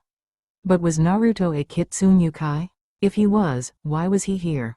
Bucko? Kaneko's questioning voice brought her out of her reflection. Rias plastered on a reassuring smile, hoping to snuff out any concern. Thank you, Kaneko. Rias patted her head. Kaneko smiled and leaned into the touch. That was very helpful of you. I appreciate your input. Now get some rest tonight. We will see each other again tomorrow. Kaneko nodded, stepping away from Rias and summoning a teleportation circle. Rias waved to the younger girl as she disappeared, probably to her own home and bed. Rias took one last look at the moon, breathing the cool night air deeply. It was a refreshing smell. One that she cherished much. The underworld didn't quite have such a smell as the human world did. She summoned her own teleportation circle and glanced once more at the twinkling night sky. It really was a beautiful night. It was a dark alley. The slight drip from storm drains and the graffitied dumpster had deterred most from entering such a place. The alley was long, narrow. It felt smaller the deeper you went into it. It was here where one could find a doorway. Seemingly normal. It was a metal door, with some gibberish written above the door frame. A black cat sat on top of a garbage can next to the door, its tail swinging lazily. The green eyes were piercing, like it sat guard. A figure walked down the alley, stopping in front of the doorway. The figure was of average height, but with broad shoulders. A dark gray cloak covered its entire visage. The cat studied this figure before closing its eyes and paying it no more attention. After this, one hand lifted up, 3 fingers curling down and the pointing and middle finger staying erect. It held the fingers upright, near its chest. The symbols above the door frame glowed red for a moment, before an audible click sounded from the door.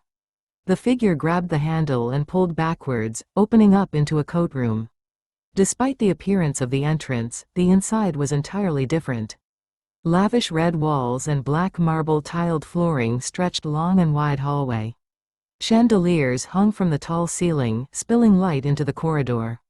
The walls were trimmed with elaborate designs cut into mahogany wood.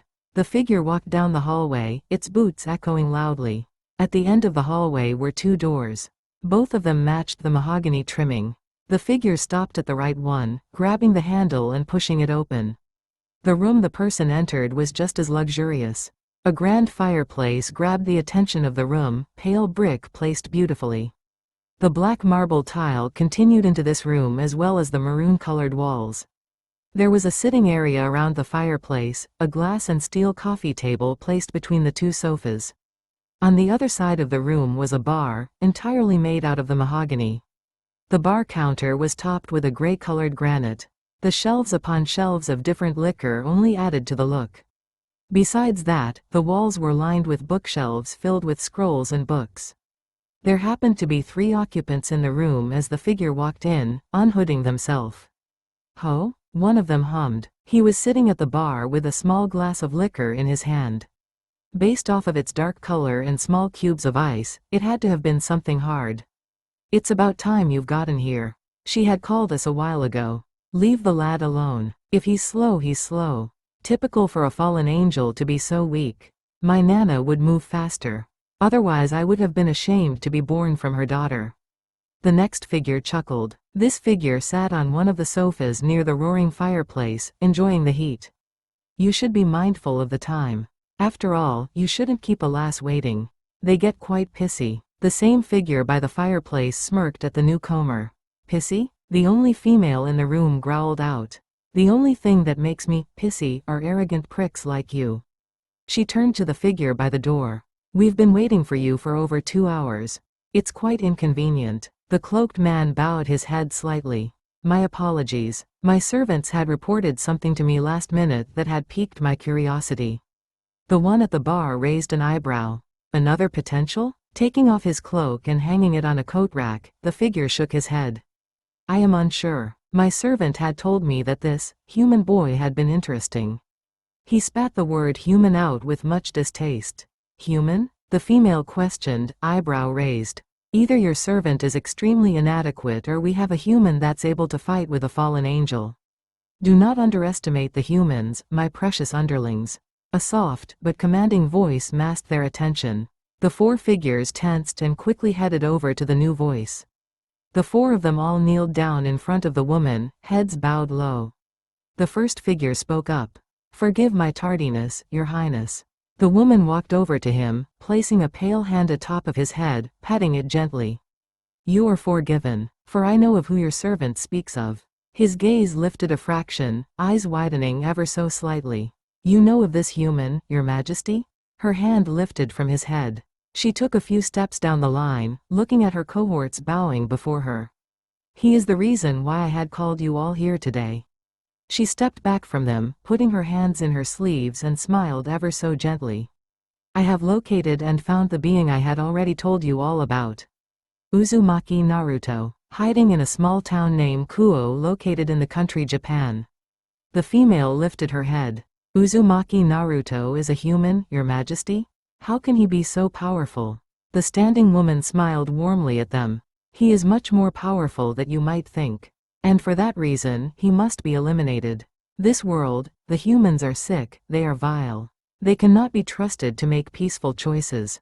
After all, I have seen the destruction and death they had done to each other in the past.